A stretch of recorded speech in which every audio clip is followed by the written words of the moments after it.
everybody. Beautiful. That is like musically perfect on your can opening skills. That's it. We can't do any better than that. That's the best intro we've ever done. Almost an agreement. Almost an agreement at gmail.com. Find us on Facebook, on Twitter, on YouTube. Go to the website, almostagreement.com. Check out all the cool stuff we got going on there. Holler Boo is happening October 26th. It is the bye weekend. You have nothing better to do. Come race a derby car down Central with us. Buy some stuff. And or hang around for the rock concert. I should have the official lineup announcement coming in the next week or so. We're really excited about the bands we booked. Go to your favorite podcast provider, like, friend, follow, share, do all the things you can do to tell other people about us. We're going to keep doing our show. We got a bunch of fun, exciting stuff to chat about, and that's what we're going to do. So stay tuned for an exciting, fun show.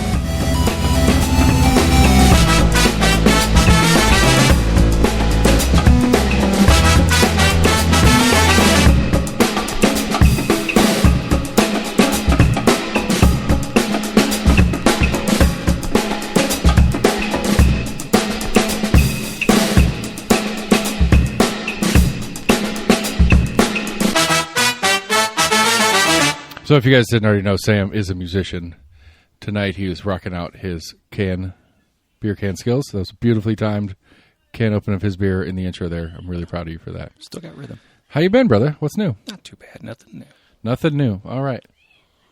So I think if you're one of those kind of musically inclined people, it's almost like you can't help but like kind of feel a rhythm or like hear a rhythm in certain things. Yeah, there's this like super good drummer on YouTube that he does a series of videos where he's intentionally, like, he's on tempo, but offbeat. And so he'll play where his measure starts on, like, the upbeat of 2.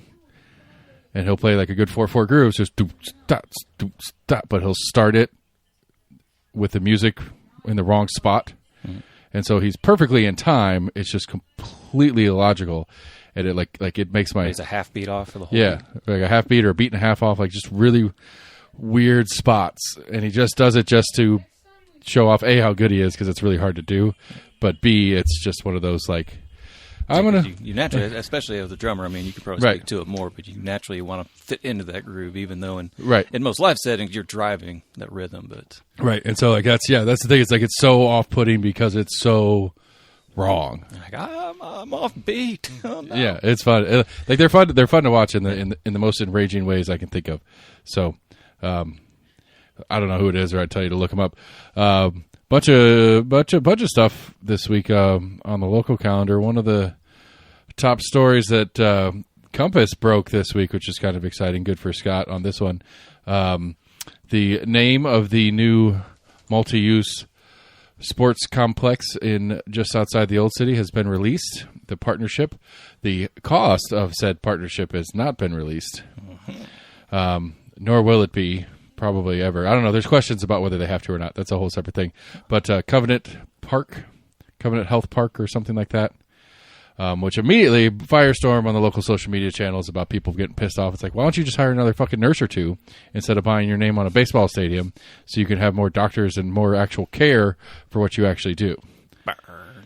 Right. And so they're a nonprofit. Like so the financing thing's the question, because I remember we talked about this a lot before the deal went through with the city and county creation of the sports authority.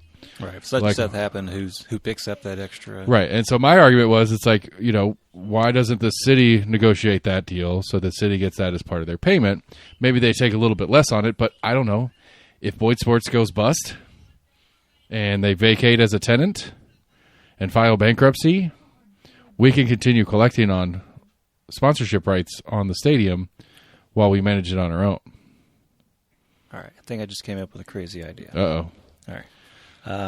So Visit Knox, are they considered part of like the Chamber of Commerce? Anything like that? I don't exactly know where they sit. I don't know if they're just like a general nonprofit or if they're... What if you could require like naming rights to go to the city? Are they an NGO? I don't know. Something like that. Like literally name the park after the city until they're paid off. If we find dead weight again... I don't know. Okay. Try that again. I'm not following. I guess that would be assuming that Visit Knox was kind of like a separate, but also a part of kind of the Knoxville Chamber of Commerce or something like that, like an entity. I mean, right. So my argument, I know they're part of like a tourism board, but I don't know where that sits as far as city, county. Yeah, I don't know either. Because like my argument from the early stages of it was the sports authority is the governing entity of this baseball stadium. Right. Right. And the only reason we created the sports authority is because that is a city-county combo project where the city of Knoxville has its own, I don't know what it's called, but like the Civic is a property of the city of Knoxville. And so the city of Knoxville has a sports management, an event venue management group, because the city of Knoxville owns, it's not even sports management necessarily, it's, what's it called? Just facilities management. They sub it out to other people, but like World's Fair Park is a city property. But there's a third-party for-profit company who basically rents the entirety of World's Fair Park from the city of Knoxville and then manages it as they wish. As is the same, so the Ice Bears are the central tenant to the Civic Coliseum. I don't know if they run both the entire building or just half of it. But Probably just the Coliseum. But so any other The arena. Coliseum. Any other event that goes on in the Coliseum goes through the Ice Bears, and so the Ice Bears are the tenant. So the Ice Bears pay X number of dollars a month or a year or whatever their lease agreement is. And so when a concert comes through and plays the Civic Coliseum side, the Ice Bears are the ones that collect those rental fees from the promoter that came out and rented it for the day. Right. The city of Because Knoxville they've doesn't collect essentially those rented fees. it for the year or Right. that season duration. Right. And so anything that goes on in there, same idea. So if the Ice Bears wanted to, I would think they'd be allowed to sell the naming rights, and so it would be the Pilot Civic Coliseum. Well, sorry, Pilot's already ate up their budget for that kind of shit on Neyland. The Pilot is the presenting sponsor of Neyland Stadium, or whatever that title is that they've made up for that one. Yeah. But anyway, point being is if the Ice Bears wanted to sell naming rights for the Civic, I think they could, and I think they would get to keep that money. They say it's the Pilot Civic Auditorium or Civic Coliseum, and the Pilot would pay $1 million a year, whatever it is, for that, and the Ice Bears get to keep that and spend that within their organization. I think my crazy idea wouldn't work because there's no way for the city of Knoxville as an entity to profit off of its name. Well, it is. It would be like Visit Knoxville. Visit Knoxville is basically a tourism promotion company. The problem is, what are you doing? Who are you promoting to on a stadium locally, except people that are already here? Right. Like Visit Knoxville is supposed to be going out, and they're paying for ads and billboards. There's one on Bring people in. right. There's Visit Knoxville has some billboards on the interstate as you're coming from Nashville or something like that. Should I go to visitknoxville.com or whatever the website is, and you can check out all the cool things that Knoxville has to do. It would be funny, visit Chattanooga baseball stadium in Knoxville if they went the other way at it. Tennessee Aquarium Stadium. Right, the Tennessee Aquarium in Chattanooga, brought to you by Visit Knoxville. Which that was actually supposed to be right in that neighborhood if the city of Knoxville would have played ball when those people came. But so anyway, the financing part of it's the fun question, and I get the complaint of, why don't you do your job? You're Covenant Health is a nonprofit organization. What do they need to market for? And I ask this question a lot when you see UT Hospital runs ads. Park West runs ads. All these different hospitals run ads. It's who you running ads to? Realistically, But they are for profit, are they not? not Covenant, Okay. not UT. I don't know where Park West. UT's not? No, UT is a state it is a subsidiary of the University of Tennessee.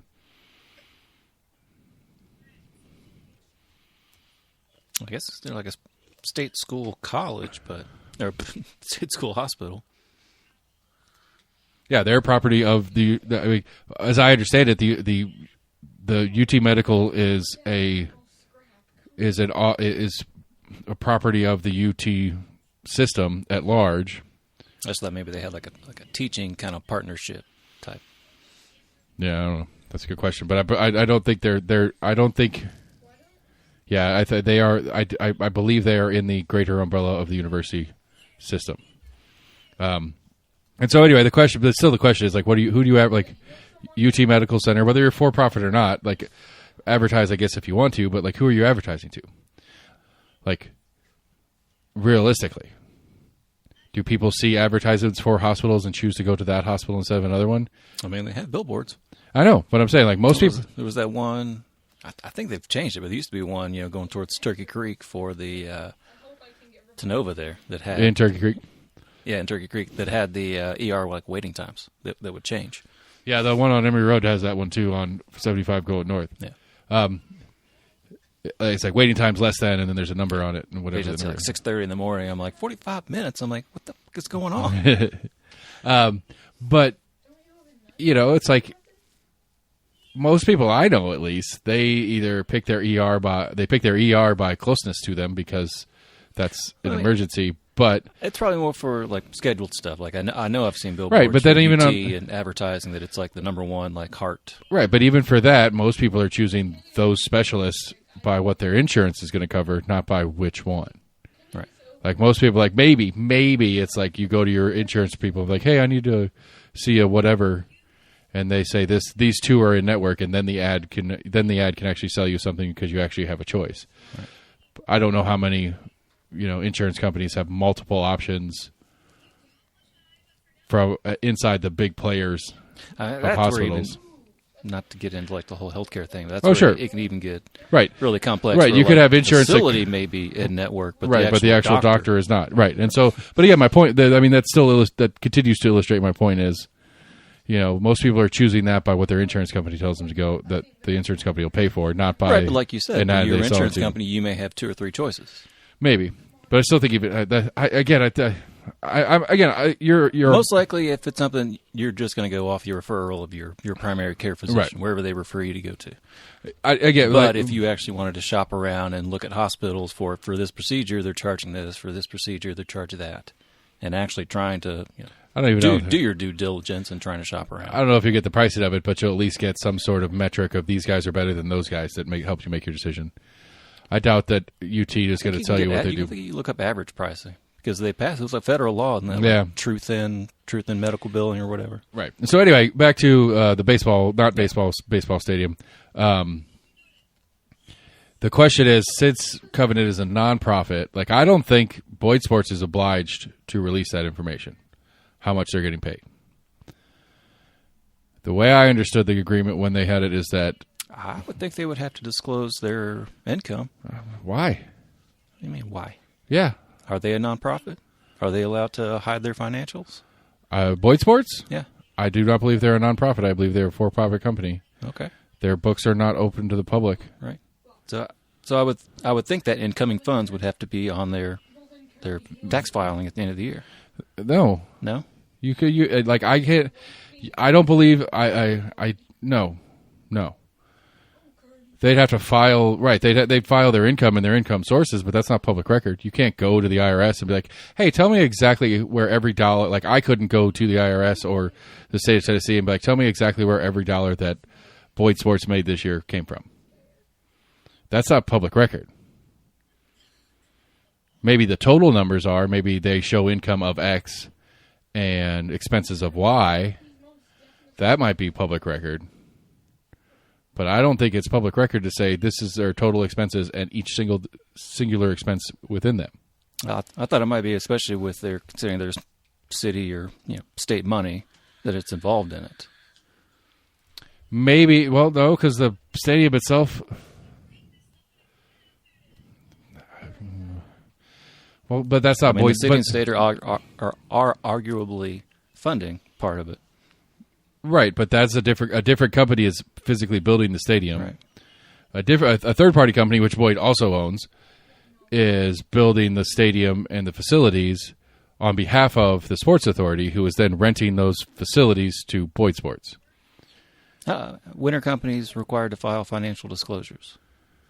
I don't think with that level of specificity. Maybe I'm just never conflating it with like campaign finance that you have to have.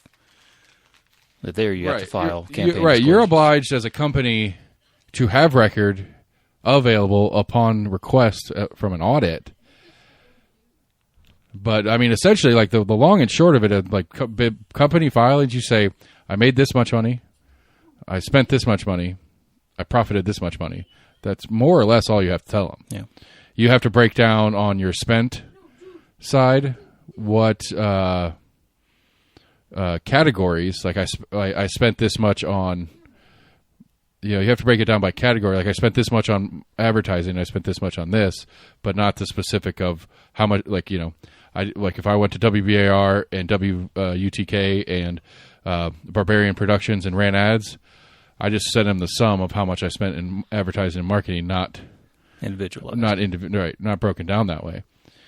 Now, in the case of an audit, they're going to say you reported this much in advertising expenditure. Show me your receipts for that, and I would be obliged from if the IRS is requesting it. But if you ask me, or if the Compass guys came and asked me, I'd be like, meh, I'm not obliged to answer those questions. Now, the other side of it being Covenant being a nonprofit, their books may have to be open since they're a nonprofit entity, and we may see it from the other side how much they're paying Boyd Sports for this naming thing. But I don't Why do you think they would be more? I don't know what the nonprofit legally open to. I don't know up their records because they're a nonprofit, because they're not paying the same taxes because they filed the way they filed.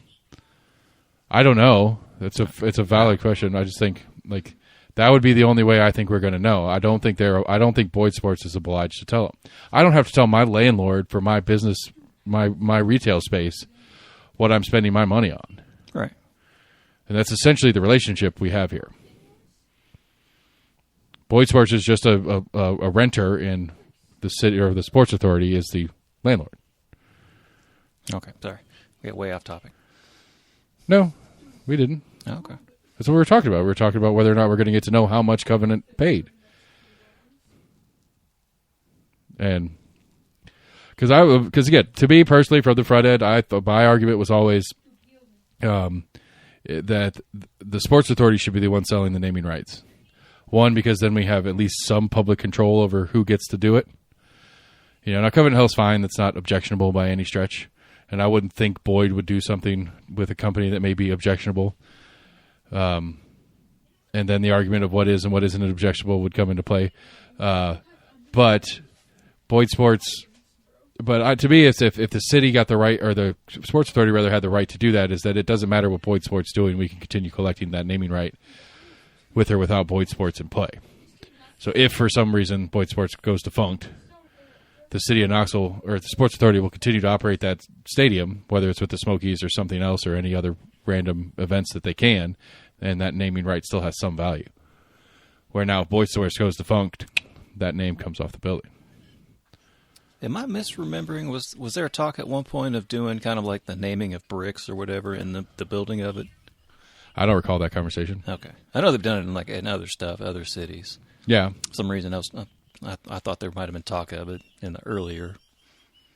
I mean, I can see it as I could see it as a thing. I mean, that's one way like doing it's one way to invest the Right. public into it. You're like, hey, there's my fucking name. Right. Gives you more reason to go down there and show your friends. Be like, hey, look, Right. I got $10 to get I'm this dying brick. for the opportunity to buy a single share of Packer stock. It does absolutely nothing for me. Yeah. I just want to have one. And I'm sure there's plenty of people that would just love to have a brick with their name on them attached to the new Smoky Stadium. Right. I agree. I think it's a great little fundraising effort. I have questions about like the legality, because it's not a sales tax. The sales tax would not apply because you're not buying the brick. Correct. You're- Essentially, it's a donation to the thing. And Right. And it gets weird when you have for-profits taking donations, which I do in one of my for-profits that I run as well. I take sponsorships and donations to our for-profit entity, and it gets weird and functionally weird as far as making it all make sense. All my donations are actually sponsorships, I guess. I don't know. It's funky. But like if I wanted to do a thing, I don't know, whatever. That was the big story of the week locally to me. The population estimate thing, you sent me one thing on it. Compass guys talked about a different aspect of it. All the old people, all these old people, which in hindsight, rereading it after we talked about it in text back and forth. So what did it say? By 2040, our 75 plus population is going to be massive. It's going to go up by like 25% or something like that. Estimated, yeah. Yeah. And it's like, well, Yeah, because we're going to be in that group, or we're going to be pretty damn close. I mean, we'll be mid-60s by then, late 50s, Close enough, yeah.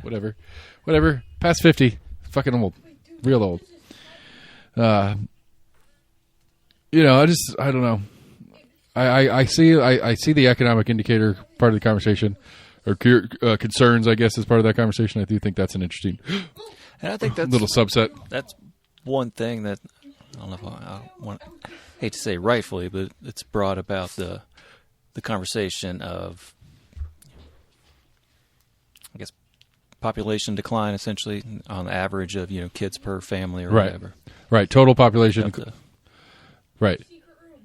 I don't know what kind of metric that is, but essentially, the kind of the estimated, 20 years from now, this is our average birth rate or whatever. Right. Right. Because what did it say? 1964 was the highest birth rate year until 2008 or something like that. Something like that in the story, and I was like thinking about it. Yeah, it was like somewhere in the mid 60s was the record highest year in in births in the history of the United States, and then until like 2008 or 11 or something like that, we had another big pop. And like if it's consistent, like if the average kids per household or whatever is consistent, that would every year would be a new highest ever if it was consistent. But it took 40 years. Because 64 or whatever was so massive, and it dropped back down to what was quote unquote normal, and it took 40 years to catch up with the population growth that we have from immigration and all the other stuff that's going on. Yeah. But I mean, a lot of countries are running it. I know Japan's one of the countries that's always listed as far as their aging population and kind of lack thereof of kind of the younger supporting kind of population that are still working, kind of paying into taxes to help support the aging population. Right, and I get that on a governmental part of the conversation. Like, I do get that. And I get it on parts and pieces of just like on the individual level.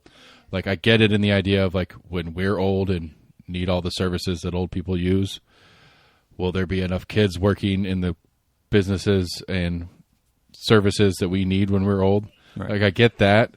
But like on a governmental level, it's a monetary conversation is the concern.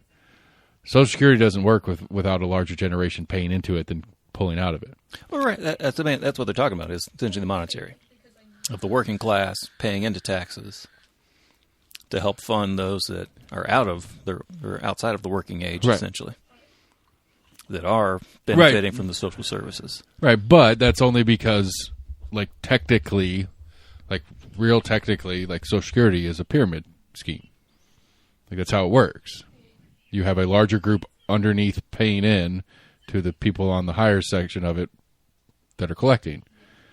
And if at any point the lower rung of the pyramid gets smaller, you got big fucking problems. And that's when the wheels fall off of a standard pyramid scheme and your Madoffs and stuff like that. That's essentially what the concern is here. Which number 1A, and I don't know from the... I don't know the history of the Social Security Act and how it was set up originally. LBJ, I think, instituted it. Right. I don't know the original setup of it, if it was always designed to be this generation's working pays for last generation's retirement. If it was set up that way, or if it was... Because it was always sold as you pay in and you get what you put in with interest, basically. Or with cost of living raises, basically. It's not a dollar to dollar, but yeah. Right, but that was always the idea. And so if it was set up to be basically a forced retirement program, like a forced 401k, basically, well, if I do a 401k through a job, that's my money, and it gets invested and put places to grow so that when I do take it later, it's mine. Where this one, it doesn't put it anywhere. It just takes it to pay for the generation above me, hoping that the generation below me is big enough to pay for me when it's my turn. I want to say at some point there was some kind of legislation that money was supposed to be held in some kind of account. Because I want to say in the 90s during different economic times. Right, but they borrowed out of it. About borrowing out of the Social Security fund or whatever. Right, but I think even that, though, is they were borrowing out of the current input to it instead of like it wasn't. I don't know that it was ever. And it might, again, this might have been by design. I don't know that if it was ever not a 1-to-1 in dollar amount, but a 1-to-1 in conversion amount. I don't know if it, because if you were 65 the year after, if you turned 65 the year after it went into effect, did you get paid or did you not get paid? I think you still got paid. That's what I'm saying. So it may have been designed from the beginning but even in that doesn't make sense. Well, part of the problem is we live too long now since it was set up. And this is one of the interesting conversations when we get into the argument about changing Social Security age and stuff like that. The average lifespan hasn't gone up that much in 60 years. What was the retirement age when it started? 60, No idea. 65, 63? Pretty sure it was in the 60 range. I'm pretty sure. But the thing about Social Security, especially now, I don't know when they changed it, but at some point it wasn't just a retirement fund. At least now, as it stands, it's also disability insurance. So where you can go on Social Security for disability, basically. Comes out of Social Security. And maybe some of Medicare, I guess, if you qualify for Medicare as well. But I think if you're just on disability, I think that comes out of the Social Security funds. Okay. Yeah, they've been pushing it up. So for me and you, it's 67. The original was 65. Did we move it up to 67? I know, like France did that, and there was a whole big uproar. Like, what the fuck are you doing? Revolution! All right. The current average lifespan is 76 in 1936. Is that what it said when Social Security Act went in place? So, I thought LBJ put it in. I know maybe LBJ did Medicare. FDR, right. FDR is who put it in. FDR did Yeah. Social Security. Okay. So 1936, the average life expectancy in the United States was 56 for men, 60 for women. So the average life expectancy at the time it went into effect was less than the retirement age. Yeah. I think now we're up to like 74, 76. Right, we're or down. so. Right, but we're down from... No, average lifespan. I know, and that's down from what our average lifespan's gone down over the last couple of years in the United States. Our life expectancy is... since. Oh, sorry, I was comparing it to 36 or whatever. Oh, yeah, it's definitely up from 36, but it peaked out in like the mid, I think, 90s and the aughts, and then from like 04 to current, it's been going down slowly every year. And so our life expectancy is right. But again, I can get the idea. It's like just on a solvency conversation, we're living longer. So we can't start paying into this for the average person to take out of it for 20 years. It was literally designed to only be a handful of years, apparently, because the average person didn't live that long. Possibly, yeah. And so so the idea of the original one is that the average person won't even get it because they're already dead. The longer living version of it will get it for a while, but not as long. And so the number, the numbers don't make sense anymore, I guess is the moral of my story. And so if our current life expectancy is like 77, then retirement age for Social Security should be like 80 based on the original model. This is not what I am putting on as my personal opinion, know. But as comparable math to when it was put into effect, if Google is telling me the truth about the life expectancy, it seems like maybe we're missing the point of what Social Security actually was designed to be. And it's not supposed to be something anybody's supposed to be on for a significant period of time if they survive long enough to even get it. I think it was meant to be a pseudo retirement, right? Also, but it is meant to be a pseudo retirement for less than average citizen who actually lives that long. Most people didn't live that long, and so it wasn't intended to be the majority of the population was going to get Social Security. Mathematically, if these averages are correct, mathematically the average person didn't live long enough to collect it. Okay. What do you think they set it up for then? For the less than average person who lives past that age. I'm not saying it isn't a retirement thing. I'm just saying the way it seems to me by the age and life expectancy numbers is that it was set up knowing that it was going to be less than half of the people who were born in a certain year. So if you were born 65 years earlier, so what's 65 years before today? 64 years before today would be 1960? Yeah. So if you were born in 1960, well, the way Social Security was originally set up, If you were born in 1960 and you were still alive today, you were anomalous. More than 50% of the people that were born with you in that year are already dead, mathematically. So then less than half the population who could be eligible for it next year when they turn 65 would still be alive. So less than half the potential population would ever take from it. I would say that nowadays, more than half the potential population 65 years after birth has years left to collect. And so that's a lot of money, is my point. Am I making any sense right now? Kind of. I didn't know where the hell you were going with it, but no, I just think I think this is sorry, what I thought you were going down a tinfoil hat there. No, I think what it is I think this is one of those things where we get used to having something because I mean it's been around for our entire lifespan. Right. You know, there's nobody alive right now that it hasn't that this hasn't been an existing thing in their paycheck. Yeah, and maybe a couple people, but not many. You know, but we've gotten so used to having it that we don't consider how it started in the first place and what the point of it was in the first place. We just assume it's what we've always assumed it is, which at least on my very quick glimpse of this conversation we've been having, it seems like it's a little different. It was set up a little differently than how we perceive it to how it should be acting today. Like our parents would be dead by now, right now, on average, when this thing was put into place. Right. You know, or at least of our four parents, one would still be alive at the age they're at. Right. And so going back to the beginning of the population conversation and the old age, this huge influx of 75-plus-year-olds that we're going to have in Knox County who are probably going to vote is like I could see on a number of governmental as well as social issues that becoming quite a problem to afford the Medicare, Medicaid, Social Security that is required for that many people.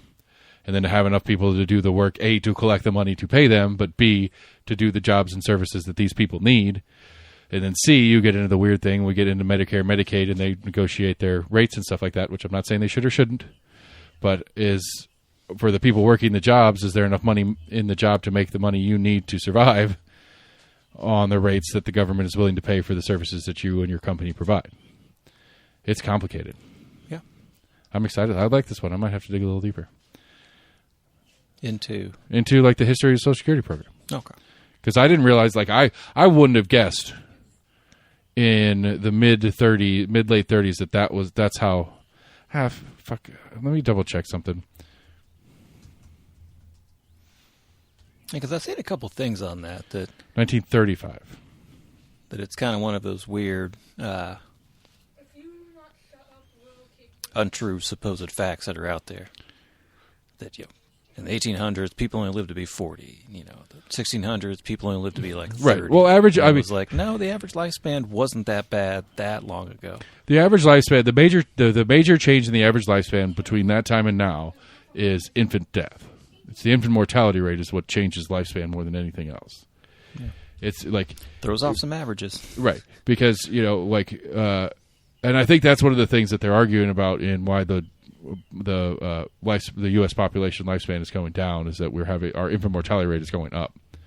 Yeah. As far as first world countries, apparently of like this, what is it? Oh yeah, we're bad. G7, G8, like whatever the top 10 nations. Yeah, we're pretty low on the list with infant. Or we're top of the list in infant mortality rate, and that's not a good thing.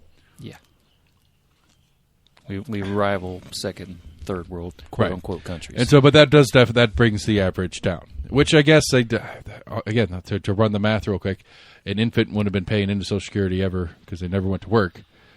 So how does that affect our equation we're talking about here? Because yes, like in the history of time, the human species, as I understand it, historically, if you live past 1, you're like 75% more likely to make it to 10. If you get past 10, you're like 80% more likely to make it to 30.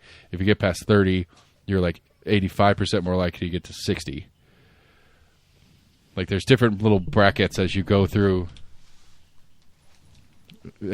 time. If you get past a certain point, you're going to get another 15 years.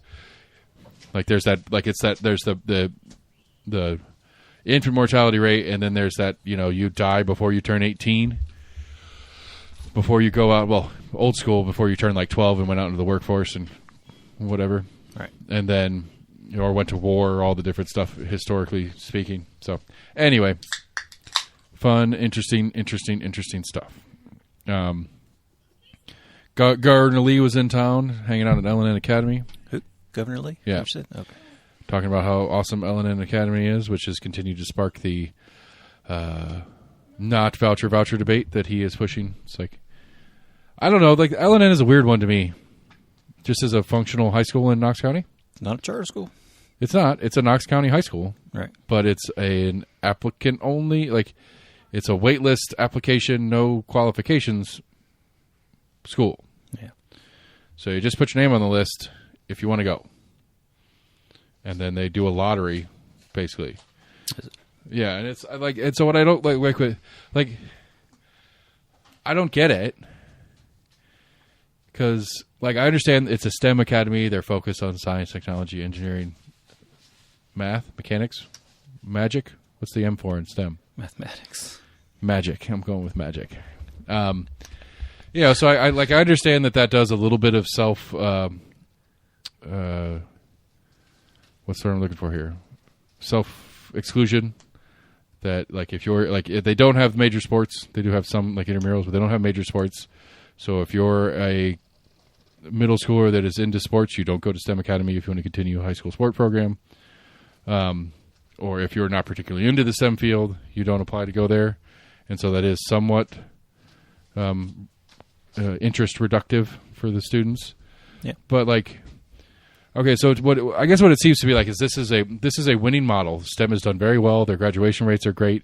Their GPAs and stuff like that. Like a lot of the metrics are really good with STEM. It's like, okay, so this is a winning model. I wonder what their acceptance metrics are. Nothing. It's a lottery. Is it straight up a lottery? Yeah. Okay. Most people I've heard that have gone there are pretty well intelligent, I guess, that are already kind of focusing on that kind of STEM field. That they were already in like robotics club. And right. The way I understand it is literally, if you are a Knox County resident of the correct age, you could just put an application in to go there. Okay. And then there's preference for students who are already there. So if you get in as a freshman and you want to go as a sophomore, they'll let you go. Like you're almost automatic. You have to reapply every year? No, I don't think so. Maybe. I don't know exactly how that works. But like they do, but if you're a sophomore, junior, senior, and there are openings, that they add that to the lottery too, I believe. Like I don't know what their senior class is, but for conversation's sake, let's say it's 200 seniors. And I don't even know how big the school is. It's not very big. But just for conversation's sake, let's say it's 200 or so per class. And if one reason or another, a kid graduates early, family moves, whatever, so their senior class drops 7 students one year, they'll open that up, and other high school, like other kids going into their senior year, can apply to the lottery and get in just for their senior year. Yeah, I think.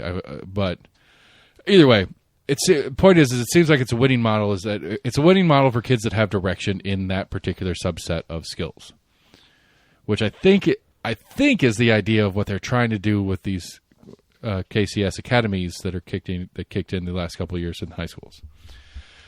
And basically, they're mini versions of L&M at the different high schools. And so what I would assume, and Jennifer's not a school board anymore, but I can try Jennifer Owens and see if she knows anything about it. I would assume that the long run here is that they're going to turn all of Knox County's high schools into magnet schools. Magnet meaning, what are you interested in? Okay, well, you're theoretically zoned for Bearden, but the things that you have interest in are at West.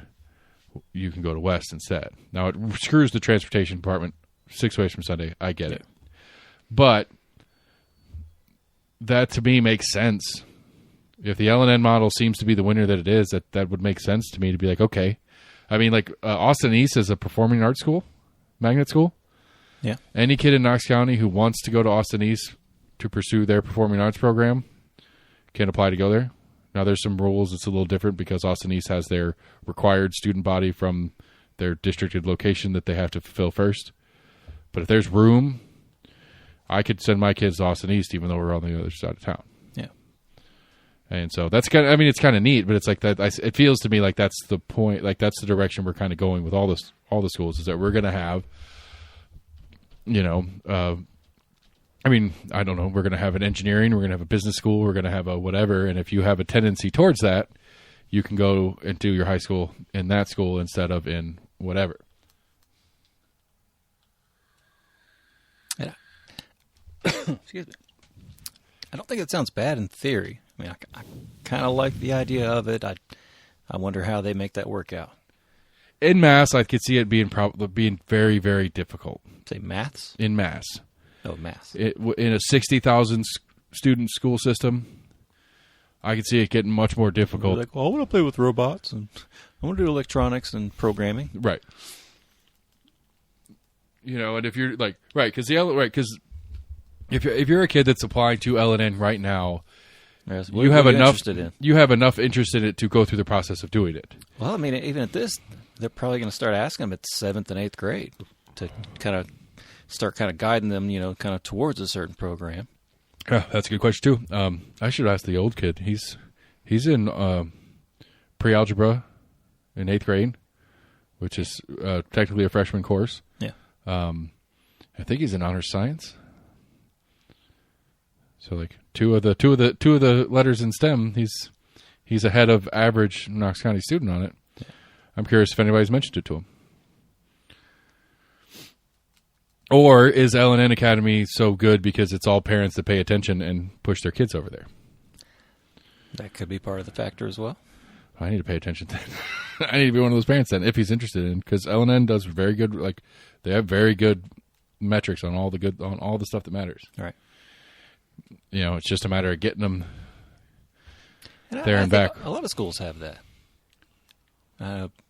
Bearden was known for certain of its programs, and that's when they kind of look back on when there was that whole debate of charter schools, and we had people in our class that we have a couple people that work in the government that I've seen like pictures of on like Facebook that are at Well, our very good friend that was gals. here underneath us is the transportation director for Knox County Schools. Right. I'm talking about like national, not to discredit, him at all. But I mean, Ryan Dillingham is the man. We had highly intelligent people in our class that I think went on to like work at like think tanks and shit. I'm not sure if I'm insulted right now or not. It's not meant as a slight at all. I think that is credit to the public educational system. And as much as we try to discredit it sometimes, there are those that going through, a quote unquote, standard educational system. We had AB classes. I didn't. I sure as hell didn't take any in high school. I didn't either. I mean, I had friends that were taking AP classes right. that I think were more so to the equivalent. I don't think there was anything beyond like a freshman year in college, maybe sophomore year. But no, most of it was like they were like. I think it was pretty much just trying to get you out of like English 101 and kind of that rudimentary early years of your college. Right. Well, because it's one of the issues I had as a student at UT, and I had to redo math. When I finally got to well, college. the foreign language credits. Yeah. And it's like so. Like in total, I ended up taking like through high school and college, I ended up taking like 10 semesters of foreign language. Yeah. And I can't do a prank phone call in Spanish to save my life. Yeah. Like that's my new thing. I don't know if I've told you about this. When I get like likely spam on my phone, mm-hmm. I answer in Spanish. It's like hola, ¿qué pasa? Like the stupid little stuff that you're supposed to know. Just pick a different language because it's probably one of the more predominant languages that people are making these calls. They all hang up on me. I speak Spanish too. I've had like in all the times I've done it, which has been a ton of times. It's either a recorded voice, right. and so it just goes into its spiel as soon as it hears anything, or don't hang up. This call is very important. Or it's a real person, and they start into their thing, and I say no comprende or no habla, and twice now, and this is hundreds of calls, twice now, somebody has come back to me in Spanish, and then I just hang up on them because I freak out. Huh. So my like I'm sure that they have Spanish speaking spam out there. That's the same exact spam. Oh no, I'm thinking if you actually got a hold of someone actually calling you. Oh well, that's the thing. But I would think nowadays, if they've got people calling out, that you're probably more likely to get a bilingual Yeah. Tell I them mean, what if they bothered with their keeping data on it, they would know that if they're calling this number, they need to be Spanish ready at this point. maybe. And I've only got caught twice by an actual person I wanted to talk to. And of those two, neither of them thought anything of it. It just be like they just thought I was just being silly. Yeah. Like I was like, oh, they're like, Seth, what are you doing? I was like, I'm in the car. I'm on my way to work or something like that. And we just go and like that we would mention it. Or it's, oh, hey, this is whatever with this company. You give us a call about this thing. It's like, yeah, man. And then I just go into I just pretend like I just said hello instead of hola. Or que pasa. And say, nothing, man. I'm trying to call you back on this thing. And I just keep going. And nobody said anything in post about, why are you answering your phone in Spanish, bro? All right. But they hang up on, like most of the spam ones hang up on me because they're racist. Those racist Indians. Like, never mind. I thought I was going to get some old person that I could trick. So, yeah, anyway, while we're on the topic of schools, to continue on, you sent this one from NPR about kids losing interest in school, which, I don't know, I read through it a little bit. I'm curious your thoughts for sure, but I don't know how much I feel like it's different. Like, some of the wording in here I had some problems with, but, like, I don't know, why don't you set it up for the people while I grab myself a beer? I don't know. Like, you don't have to read the story, but just like you read it, the teens losing interest in school and say they hear a lot about college. So when you read through it, like, what were your tip-top takeaways? I mean, my whole thing, I obviously don't have perspective upon how much teachers are really talking about college. Yeah, try to put myself in those shoes and try to remember back. It's been a while, but I don't remember my teachers really talking about college too much. I do. Most right through the day, we were just learning what the fuck we were supposed to learn for the day. I do. I remember a number of times getting the call, like, if you're trying to get in college, you got to put more. You got to put better effort in. Like, I would hear that every once in a while. If it was like some weird thing in mathematics. Why do I need to know this? Yeah, if the teacher was obviously getting the sense that whatever equation we were going over, like, oh, what the fuck is this? But he's like, this is actually practical. To me, like, the implication that in my recollection of the high school experience, the implication was always that not going to college equated to a failure, and so the punishment, the threat from the whether teacher or parents or the combination of the two, the threat was if you don't get your shit together, you're not going to get in college. So that was the stick and the carrot and the stick part of the conversation. Like, that was my recollection of it. It was never implicitly, you're doing this because it goes into college, because this will help you with this and this and this in the college or whatever. It was always like, it was always more of a do better or you're not. I mean, I was on the quote unquote like college prep course. Right. Like, I think in high school, we pretty much had either that college prep or vocational path. Yeah. Or vocational. Yeah, but again, but even in that, it's like that is putting the implication that is a goal, that is a target. That's how you win at the game of high school, is to get to college. And so my recollection of it always, it was more of an implicit threat of, well, you got to get your grades up or you're not going to have a good enough GPA or whatever to get into a good school or to go to the school that you want to go to, or right. Like, that was my recollection of it as far as my high school experience in how much teachers talked about college. Anyway, continuing, like your main takeaways was, they say these students are saying that there's a lot of talk of college from teachers. No, I mean that was just in the title, and they kind of mentioned it. That was just saying that I wonder how much it actually is focused upon. I said obviously I have no. I mean, Knox County Schools, by decree from Ryswick, is trying to reopen the technical path as a real choice, and either going to a post-secondary in a vocational trade school as opposed to post-secondary only being a college option. And I understand that that's what the superintendent is saying. Well, I mean, when I was a student in high school, had no fucking clue, didn't give a shit. Right, but the what the superintendent said, what he thought that this was the model of the school system, yada, yada, yada. The whole thing works down from there. That is how this...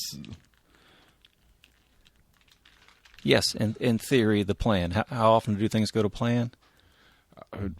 Never. I don't... Okay. I don't... I'm confused. I get that hit is his current I mean, that's his model for like upcoming. That's not even the model for this school year, is it? Yes, it is. Yes, so the whole introduction of the academies system, Started this year? started 2 years ago. I thought this was an idea he started like last year when he first came into power. When he first was elected superintendent. Sorry. I don't want to say he was. No, it started. Okay, so kids that were freshmen, not last school year, but the year before. My niece, who's a senior this year, her sophomore year is when they started. So this will be the third year since the academy started to take effect.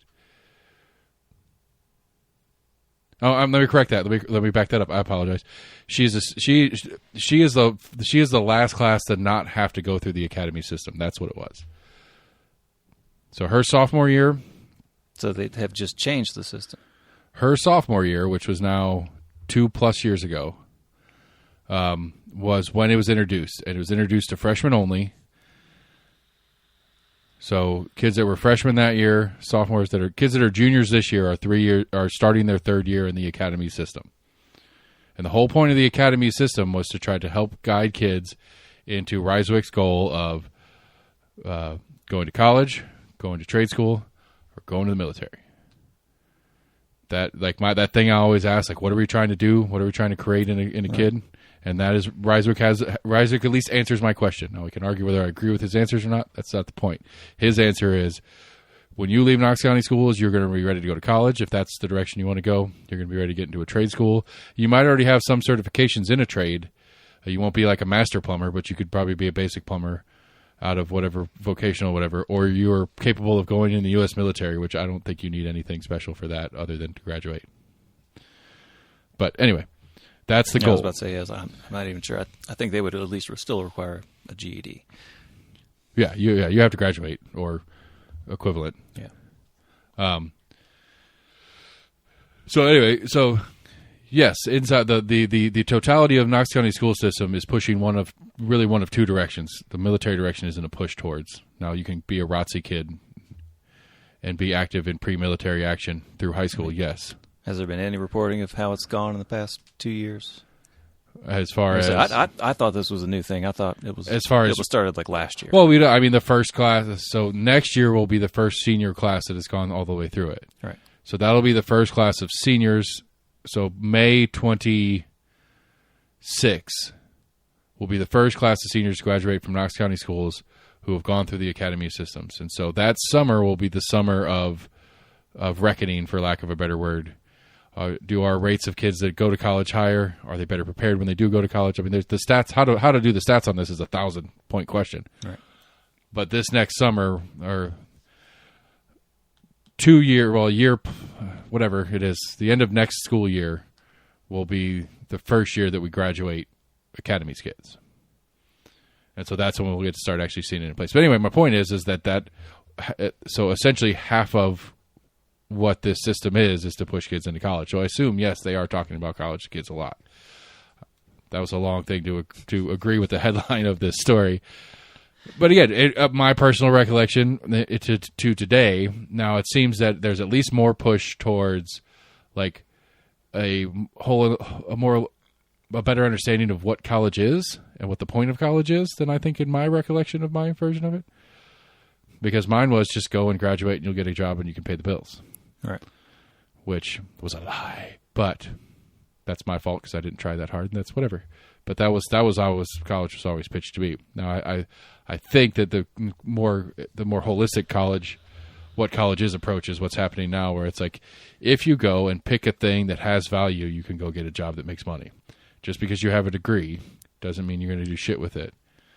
It's not a guarantee, but I would argue it's a definite leg up among people without a degree. I would argue that it depends. There was an individual who worked for us prior who had a master's in heteronormative geography.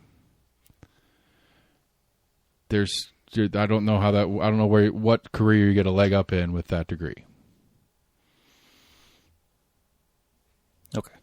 I mean, yes, that is a hyper specific. But that's. I think of it more in the ever-growing presence of most jobs nowadays, when you go to apply, how do you apply? Do you fill out an application in paper, turn that in? I mean, What do you think happens more often than not? You're probably doing it through a website, and one of the first questions they ask is, "Do you have a degree?" Right. Those are more Look, often than not. I'll go back to my. I'll go back. filtered out. Right. I will go back to an argument I've made 10,000 times. Right. I think for a lot of employers, that question is not about your intelligence, your ability to do the job. That question is about an easy way for them to narrow the field. I agree. Yes. I think it's more that than anything else. Which You're kind of reinforcing my point. I know. I think yes. I think you were leading to. I'm coming to the end of the sentence you were making. Yes. So anyway, back to this story. We got all over the place. These 12 to 18-year-olds are feeling about school in the future. Right. Like what I thought was interesting, and I think I get this a little bit out of the older one too, who's 13. Right. Is he doesn't seem particularly challenged in any way. Right. With anything that's going on. And I think that goes to what we've kind of debated as to, what should be taught in school. And I think this kind of goes to, are we over-teaching or are we under-teaching? But we're missing a lot of these metrics as far as, kind of elementary school levels. But, when we kind of get to the middle school, high school level, are we still dumbing it down at the expense of those that, that don't feel challenged? Right. And I think one of the things, too, I don't know, one of the things that I found interesting is I was watching a YouTube thing, and it's a little bit older, but it was like, the mid-2000s, maybe 2010s, talking about why Japan has so much smarter kids than we do. Like a lot of other countries have so much smarter kids. Like the amount of challenge they put out constantly. Like the way this guy basically described it is like, you should hate yourself when you leave school in a Japanese school. Like you should feel really dumb every day because that forces that. I remember seeing something on that. I don't remember how it was worded, but it was basically kind of like in their teaching of it. I don't know, and maybe it kind of goes to what you're saying. I don't think it was really meant to necessarily discourage, but it was meant to kind of inspire you wanting to learn more. Right. It's about rewarding, overcoming the challenge of figuring something out. Right. It was kind of instilling that of kind of want, but also instilling that student of wanting to learn how to actually do it. But I also think the way they do a grade, I think the grading system that we've gotten that's normalized here is not the way it is there. Like C is average, like legitimately average, like of whatever metrics you're supposed to be on at a level for a kid. So 12-year-old kid in Japan, literally the average kid is getting a C. Like by the numbers, the average kid is getting the C. The B's and A's or whatever their equivalent grading program is, like you don't have significant sums of kids getting A's. Like so, if there's 20 kids in a classroom, you have like 2 A's, 10 B's, 20 C's, 10 D's, and 2 F's. Like it's full bell curve action. Huh. And so, that stride, like that, what we've gotten used to is like A is kind of average anymore. Like it's not that. Like A's and B's all over the place. It's like, I don't know, maybe I'm lucky my kids are just smarter than that. But, I don't see none of the kids that I run around with and parents that I talk to regularly have a lot of kids that are doing C's or worse. Right. Unless there's like an attendance issue or something that's really particularly just complete miss for this kid. He just doesn't get it. There's like one kid in one subject that I know who has a really hard time with that particular subject, but everything else he's A's and B's in. So it's not a total intelligence issue. It's just something about that thing just doesn't click in his head. All right. And I would say it's probably more to I would hope, and much to a lesser degree.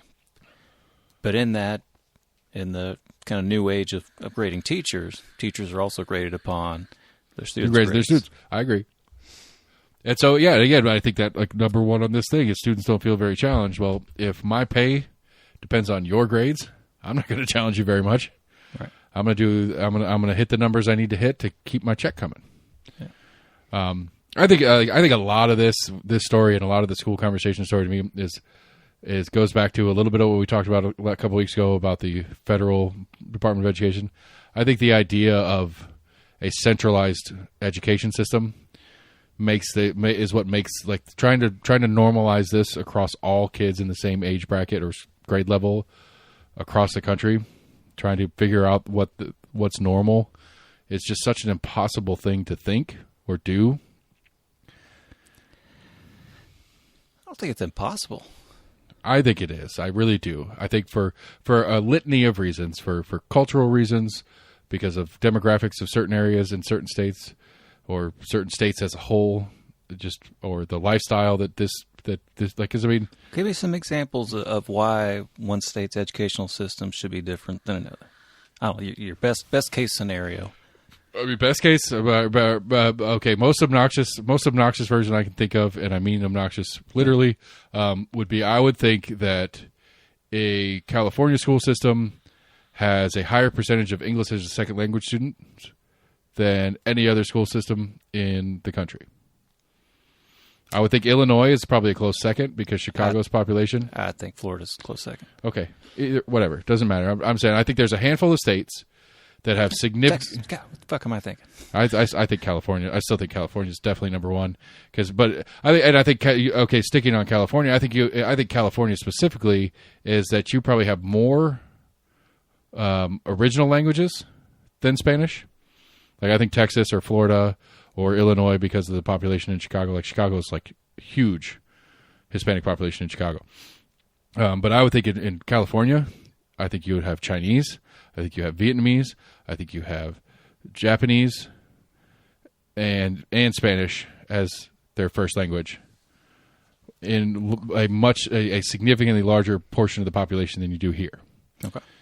Okay. So if our U.S. education tries to have a single standard for our English courses through our schooling system, that any kid that graduates from high school in the United States, do we require ESL students to do the same education level as native students? I think so. No, we don't. For graduation levels, yes. Okay, so but as far as like general education levels, if you're an ESL, you're not learning you're not required, at least for the English level.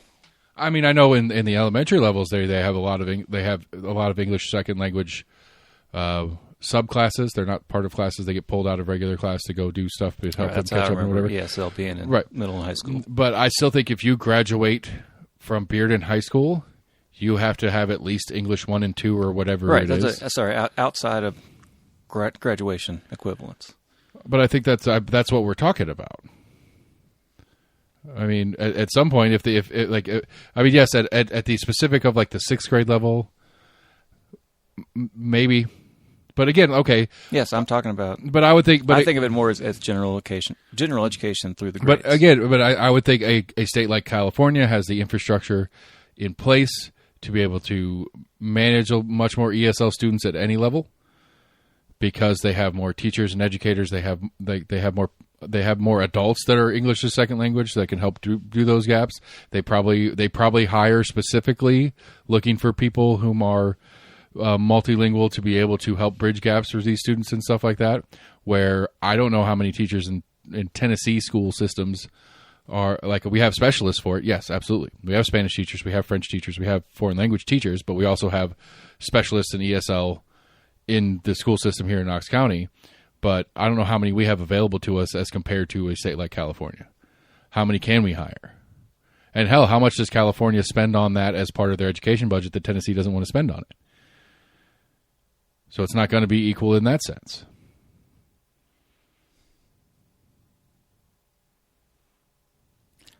I kind of get it. I don't think that's a good example of what I was looking for. Outside of ESL, why should a state curriculum differ from state to state? Well, I mean, again, okay, so the next one would be history. Every state has their own state history that they use as a subsection of their overall history. They have a U.S. history, sure. They have world history, and they have state history. Right. Well, is it of value that you and I know more about Tennessee history, which I don't know shit about Tennessee history because I wasn't here for elementary, middle school. I think I took it in like 7th grade. Yeah. Was my Tennessee history class. Right. Okay, so I know Wisconsin state history, which I don't remember either. Okay. But,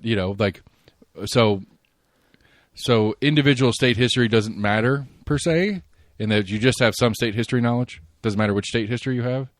But your Tennessee state history versus my Wisconsin state history is equatable in my graduation eventually? Yes. Okay. How How is that? How are the difference of those curriculums equatable? I mean, you're asking me to point differences out, and I do, and then you say fuck when I point one out. Again, I will reiterate. I was required to take Tennessee history in literally the middle of my middle school years for a semester, like one class. Okay. But how does that make your education equatable to a kid from Wisconsin if he's got a different version? Almost every state does that. Every state does do that. Yet we are trying. Like the question asked was, why? And again, I said general education, and you keep wanting to focus on like these. Okay, well, ESL classes are going to differ because some states' population. Yes, I agree. Some states' populations will have an influx of differing languages. Then maybe some states may have to spend more money on ESL teachers. Then maybe I think that should change the way their broad state curriculum is? No. That's something that you're going to have to adjust to on the fly. That's not something that they're going to require legislation to pass to require extra funding for ESL classes. No. That's something that they're going to say, hey, our incoming next 2 years, we're expecting an influx of blah, blah, blah. We need more ESL teachers. It's not something that they're going to take up to the state school board to change curriculum upon. Okay, so general education, it means what then? I'm confused. Like general education meaning you have this level of mathematics knowledge, you have this level of science knowledge, you have this level of English knowledge. Yeah, to broad, yes. Okay. All right. I cannot. I don't know how to explain why I don't think it matters. Other than I just don't think it matters. I don't think it really matters to anybody after high school that a Tennessee high school is the same as a California high school. I don't think it matters to anybody involved in the process. Okay. I really don't think the numbers matter that much. I don't think GPAs matter. Well, if it doesn't matter one way, why does it matter in the other way? That's what I'm trying to figure out as to where your logic lies as to why it should not be one way, but should be one way. If you can't really tell me because I think why it should or should not be a certain way. Because I think the effort to try to make it the same makes it impossible to deal with what is the what is the problem to me. The problem to me is so going back to our little our NPR article here, right. It's that these kids don't feel like they're getting they're disconnected. They don't feel like they're getting challenged and shit that they care about. I think one of the things about this article that I thought was a little bit off-putting is the phrasing of their questions. That's the one thing I'm not sure. I'm sure if you clicked on it, it might say the exact wording in the phrases they were asked, or how it was asked, how many options they were given. Because I agree that's going to change your outcome. So, kids aged 12 to 18, surveyed in 23 and 24. In the last 7 days, I've learned something interesting at school. In 2023, 68% said they strongly agree. In 2024, 58%. Right? And so my schoolwork challenges me in a good way. Like, that's a weird phrase. Yeah. In a good way. What is a good way to a freaking 13-year-old? I agree. But that went from 54 to 46%. I don't think that's too abstract of a thought. My schoolwork challenges me in a good way. But it's pretty easy to figure out my schoolwork challenges me in a bad way. I don't think that's a hard concept for a 13 to 17-year-old to wrap around their head. I can agree or disagree that schoolwork challenges me in a good way. Does it challenge me in that I want to complete that, or does it challenge me as this is really frustrating? I don't know. I don't think. I agree it's a little iffy, but I don't think that's not a super vague, like, ethereal question. Okay, but I guess I think my point is that to address whatever it is that the change is, I don't think you can do at scale. I don't think we could do it in a broad, sweeping national change to the way we do X. I think it's something that we have to do. It's an individualized thing that would need to happen. Like, what is something interesting to student Y, right, is not necessarily interesting to student X.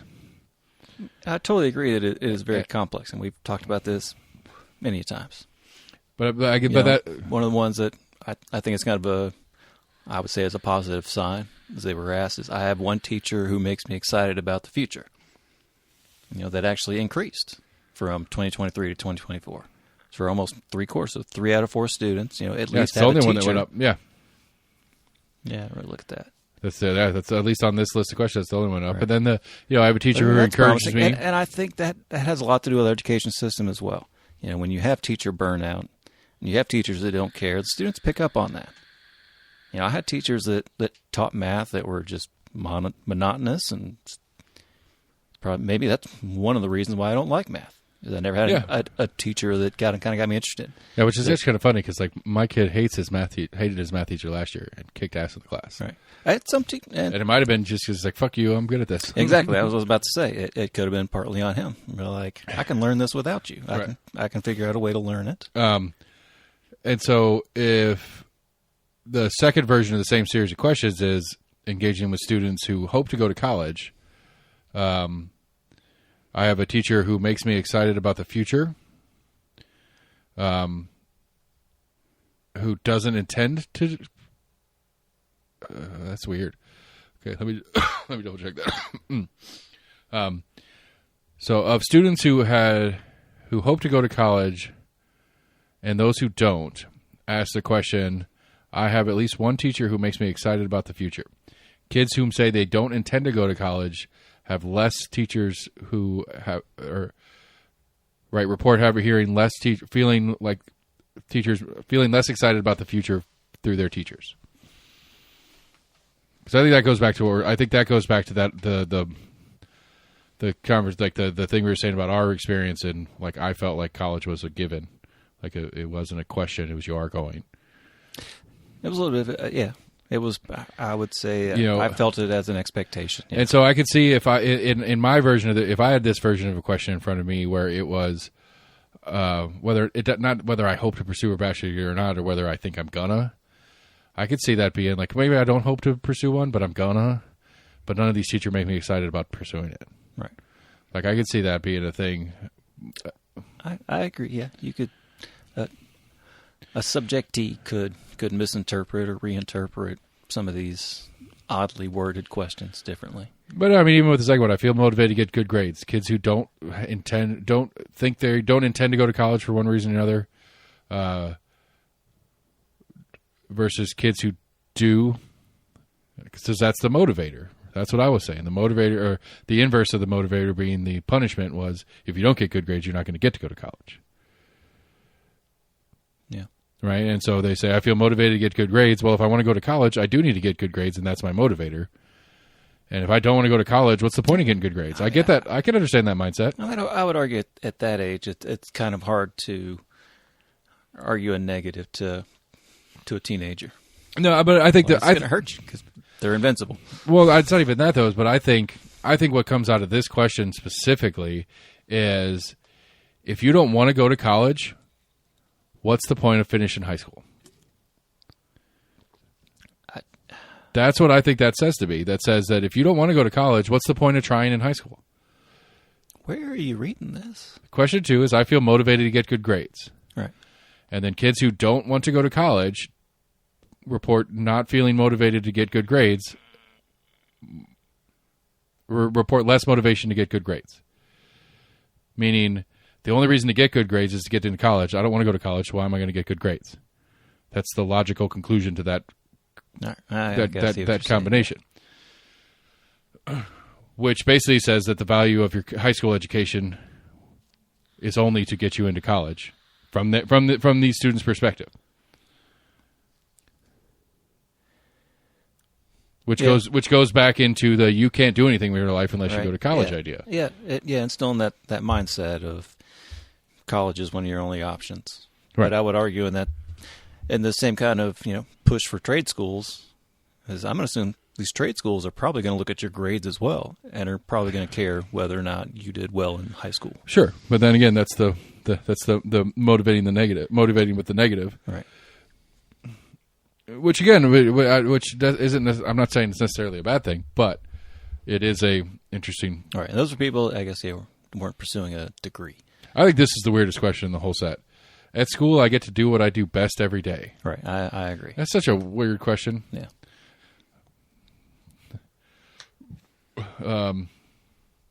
My teachers make me feel like my schoolwork is important. Yeah, that follows up with my other thing. Yeah. There was one. I think there was a couple in there. So it's kind of asking if their cared about them as a person. Okay. Of kids 12 to 18, respondents could select multiple answers. Please think about the best middle school or high school teacher you ever had. In your opinion, what made him the best teacher? 73% said they cared about you as a person. 62% said they made it easy to understand what they were teaching. 58 said they were someone you trusted. They were energetic and excited. They pushed you to be your best. They went above and beyond to help you. They taught new ideas. Or helped you see a new perspective. They help you learn something difficult. And they help you think about the future of jobs or education at 25%. Which again says their kids aren't generally thinking about the future. Well, I mean, if they rank those, that's something I would probably rank as last as well. Well, I mean, it says you can pick multiple answers, so it's just... Yeah. That's probably just the least picked answer. Yeah. I would probably be right along those same lines as well. If I look back to a favorite teacher and what influenced me the most, that would probably be, pretty equivalent to what kids nowadays are saying.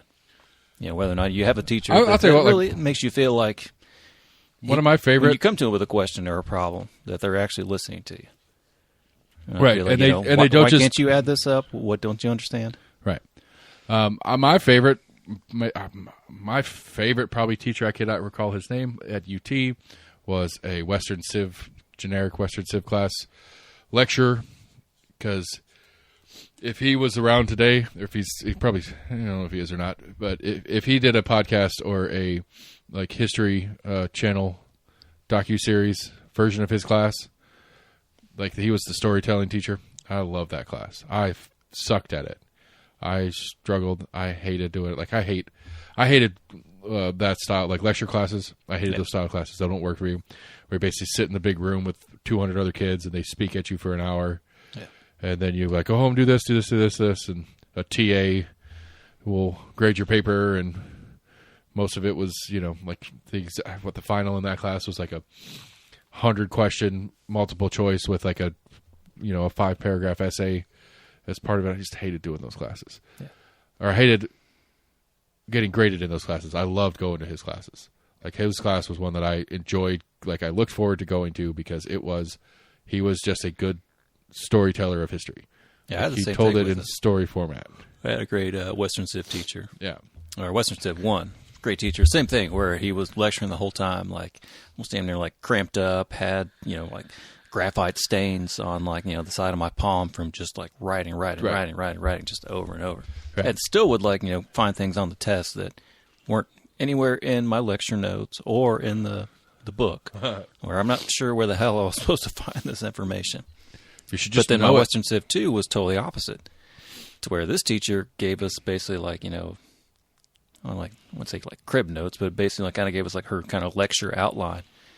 And she wanted to be basically the opposite. She's like, I don't want to stand up here and talk and you guys just trying to write down shit that I'm saying.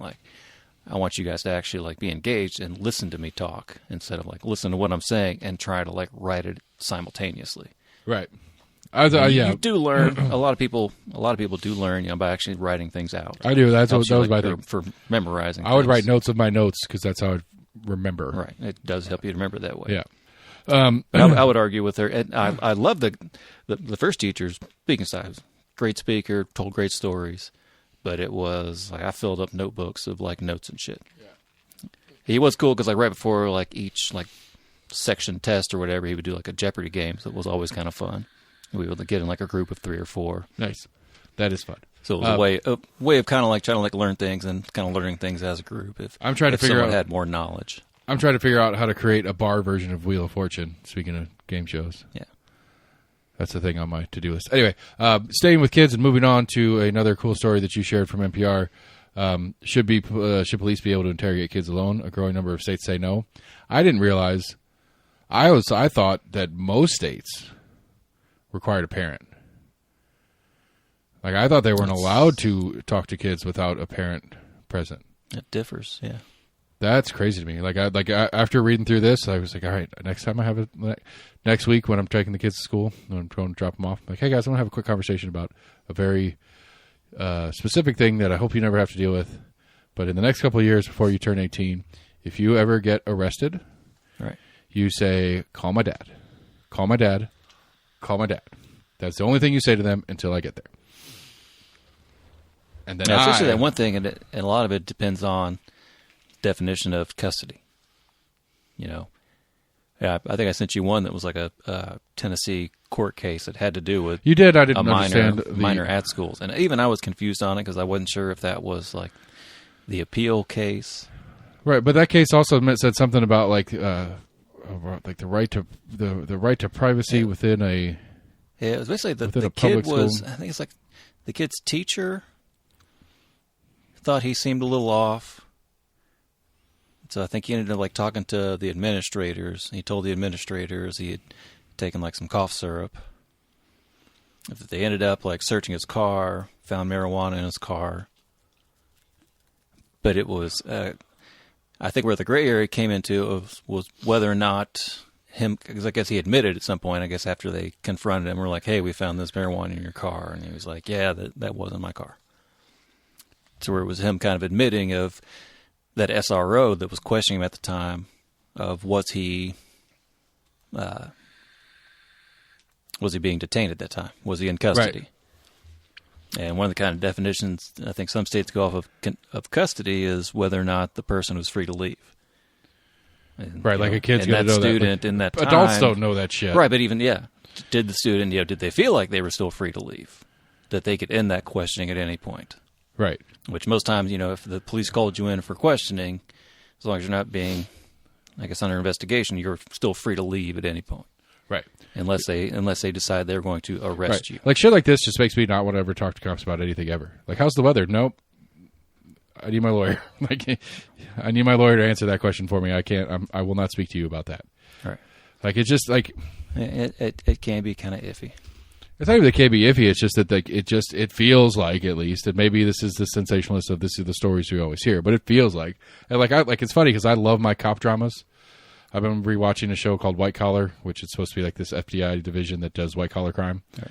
And it's fun, silly, unrealistic con artist gets arrested and makes a deal with the guy that arrested him to be a consultant and help him solve other crimes instead of doing jail time. It's a fun little stupid show. But like I sit and I'm watching this show, first time I watched the show, I was like, oh, this is fun, whatever. And now that I watch it, I'm like, that's illegal. That's illegal. You can't do that. Like all these cop shows we watch, like all the time when I watch any like Law and Order, old school Law and Order, it's like, no, that's illegal. That's illegal. Like, and it's all like the cops doing like all sorts of legal stuff on these shows all the time. Now whether real cops do it or not, I don't know. Law and Order? Yeah. I thought they were pretty accurate. No. Maybe they are, and that may be the frightening part, right? Like because Law and Order. That's one thing I've kind of talked about before, and kind of like police and whatnot is we kind of see these unless they're like cop dramas, like cop movies, of this kind of like rogue cop that kind of pushes the envelope, but he's still the hero, and no one really thinks that like he's actually doing illegal things to catch that criminal. He might have. If this was true, that criminal would have gotten off and gotten to go scot-free because the cop did that. Right. Like the end result may be a win for society, but went around all the wrong ways to get there. Right. And likely won't legally end up as a win for society because of exactly that. Right. Yeah, and it's just like, I don't know. It goes back like to the Us for STEM thing that we talk about all the time. Like, I don't know. Like that, again, like I said, I was always under the assumption that it was obliged that you were not allowed to talk to a kid, right? Like, period. And it's like and like you said, the SRO thing a second ago too, and it's like the way that Knox County Schools SROs are presented as sheriff deputies bothers me. Yeah, like they are intentionally trying to look like Knox County deputies. They're not. And I've like that bothers me a lot. Like, I don't think that should be allowed, and that's a stupid phrase, and I don't like saying shit like that, but I don't think that should be allowed. Like, that's impersonating an officer to me, and that's a crime. If I did it, if I went and borrowed some buddy of mine who worked for the sheriff's office uniform and wore it on Halloween and said, "Oh, here, I'm a sheriff's deputy," and like did something stupid, they're like, "No, you're impersonating an officer. That's a crime." Like, there's stories of people that are pulling stuff over. Like, we're having issues at Central with our homeless population. I had a fun run-in with a legitimate schizophrenic today. Nothing cooler than having that to start your morning on a Friday. And so some of the business, like, this is some of the things we're working on as a business group in the neighborhood, is trying to figure out how to make the neighborhood more comfortable for patrons of our businesses to come in. And, nicely or not, having a bunch of bums running around is generally not good for normal people coming and hang out in your neighborhood. And so it's like, how do we deal with these things? And there's a lot of legal issues on what we can and can't do and stuff like that. And it's like, at some point, there's a line somewhere where it's like, then we'll do it ourselves. Now, what can or can't we do? But it's like, I don't understand. Like, I don't know what to do in this situation other than to say it's not.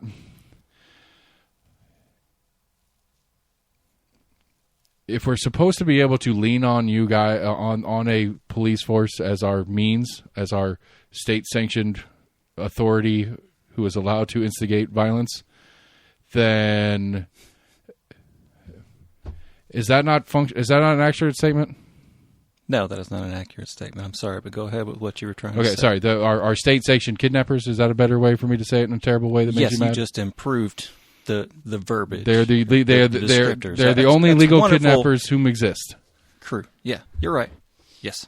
I mean, right. They put torture cuffs on you and they kidnap you. That's right. Yeah. For no reason whatsoever. I mean, that's all the blue does. If that's supposed to be the social agreement that we have, is that I'm not allowed to do X, Y, and Z because I don't have the authority given to me by the state or the local government or whatever, and I am obliged to lean on you to take care of said issues, and I can't do so in a regular, consistent fashion. What is my alternative? What am I supposed to do? Just say, okay, this is the world I live in, and I got to deal with it. Like, this all started because I was pulling into the park into a parking space, watching this guy screaming angry words that were unintelligible at a girl walking down the street, whom then takes off running full blast because this guy is chasing her down the street. To which I get out of the car and say, hey. Then he starts coming at me, and thankfully some traffic came through, and he stopped yelling at me and started yelling at the cars who were trying to drive by that he was in the middle of the street for. And then he gets halfway across the street, looking me in the face, screaming unintelligibly in anger tones, and then starts crying and turns around and walks away. Nothing happened, technically. Legally speaking, nothing actually happened. Yeah. I mean, theoretically, I guess we could see if we could get a harassment charge for him chasing that woman down the street. I guess I could try to see if I could get a harassment charge for him yelling obscenities and weird stuff that I didn't understand at me. It's at least public disturbance, yeah. And it's like, but it's like I've tried to operate. Like, it turns out that girl is a neighbor's employee. Like, what happens, like, when that girl quits that job because she doesn't feel safe coming to work, not because of what her boss is doing, but for what she has to deal with in public spaces to get to work. This is what we agreed upon. This is what we agree upon, that we're supposed to have this special set of people who deals with, right? Who helps protect us from said people in places. Right. Okay. Yeah. And, well, that's a long story. Where did we start this? What are we supposed to do if they can't be everywhere all the time? Okay. What is your recourse? That's my question. What do you want? Do you want to be your own law enforcement and be able to be just deputize yourself at any moment when you find yourself in danger? That you want to have lethal rights to arrest someone or use lethal force? Is that what you want? I could get on board with. What do you want? What option do you have? Or what suggestions do you have to fix the said problem that is obviously bothering you? that is not being fulfilled by local law enforcement, what suggestions do you have that you think would work that would keep everyone safe all the time? I agree that it is a fucking conundrum of how to protect people everywhere all the time and how to have police everywhere all the time. It's literally impossible.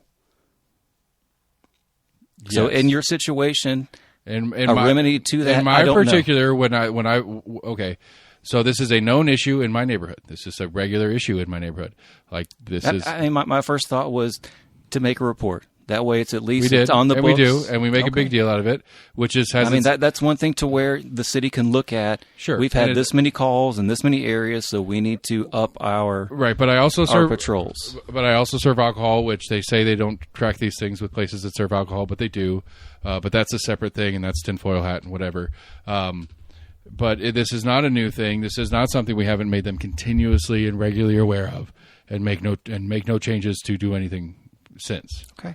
This has been a continuous effort and yes, it is a standing policy of our business, and it's a standing policy of all the businesses that are in the neighborhood group to report. Right. And we have documentation piling up about the amount of things that go on the regular basis on there, which again is detrimental to the business that I hold, because as much as the beer board says they don't pay attention to the things they do, they absolutely do, and they will revoke beer licenses for what they call nuisance law, which does exist and has shut places down before. Now, it's a very subjective thing, and they can kind of pick and choose how they apply it. So I guess I should be careful about some of my political pushings here and there. Those nuisance laws aren't being applied.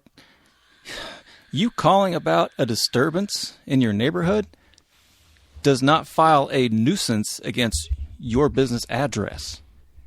Yes, it does. How? I'm sorry. No, you're right. It does not go down filed as a nuisance against my particular address.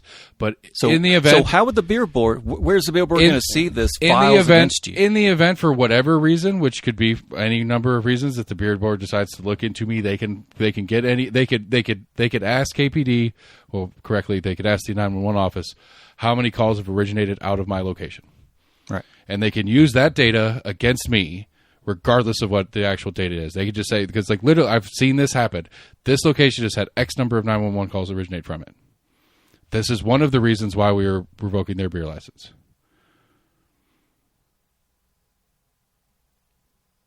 Fact. Where? Do what? We can talk about it off air. Okay. Fact. But I mean, it's an actual factual, I mean, it's a fact. Now, yes. Was it a place that arguably actually had 911 calls to that place? I mean, they had a shooting in their parking lot. Yes. Oh, okay. So it sounds like you're confounding your fears. Conflating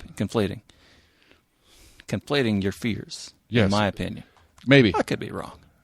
You might be conflating my conflation of my fears. Yes. I could be conflating. And I might be. And I'm not saying I'm not, but it piles into the lots of stuff that, and again, going back to where this all started was, if like, it feels to me like cases like the one you sent me and this story about cops' ability and legal right to talk to kids with or without lawyers or parents present, and taking advantage of the fact that a kid doesn't, a kid more than an adult is going to be likely to submit to the perceived authority of the police in the situation. And when the cop says, we just don't ask you questions, it's no big deal. Where even an adult's going to think, okay, and not think, am I being detained right now? Do I have to answer these questions? Or, I think even an adult's going to kind of put it that way. Right. But especially a kid's going to be like, well, the guy in the uniform told me I had to answer the questions, so I did, and then they put me in jail for answering the questions. Right. Which I think is morally abhorrent. And it adds to my list of things that I get very uncomfortable about cops with. Okay. And it's like the one thing I would like to be able to lean on them for, I can't get any help with, and I guess you're right. I'm conflating a couple of different factors and just leaning into my preconceived bias and why I don't like them in the first place. Just adding another to my list of whys. I wish you would meet some more good cops, because it really seems like you haven't met any. I mean, my recent interactions have always been transactional, so they certainly show up. So not bad. I mean, they show like my most recent, most positive transaction is because I was personally paying them to be there. Okay.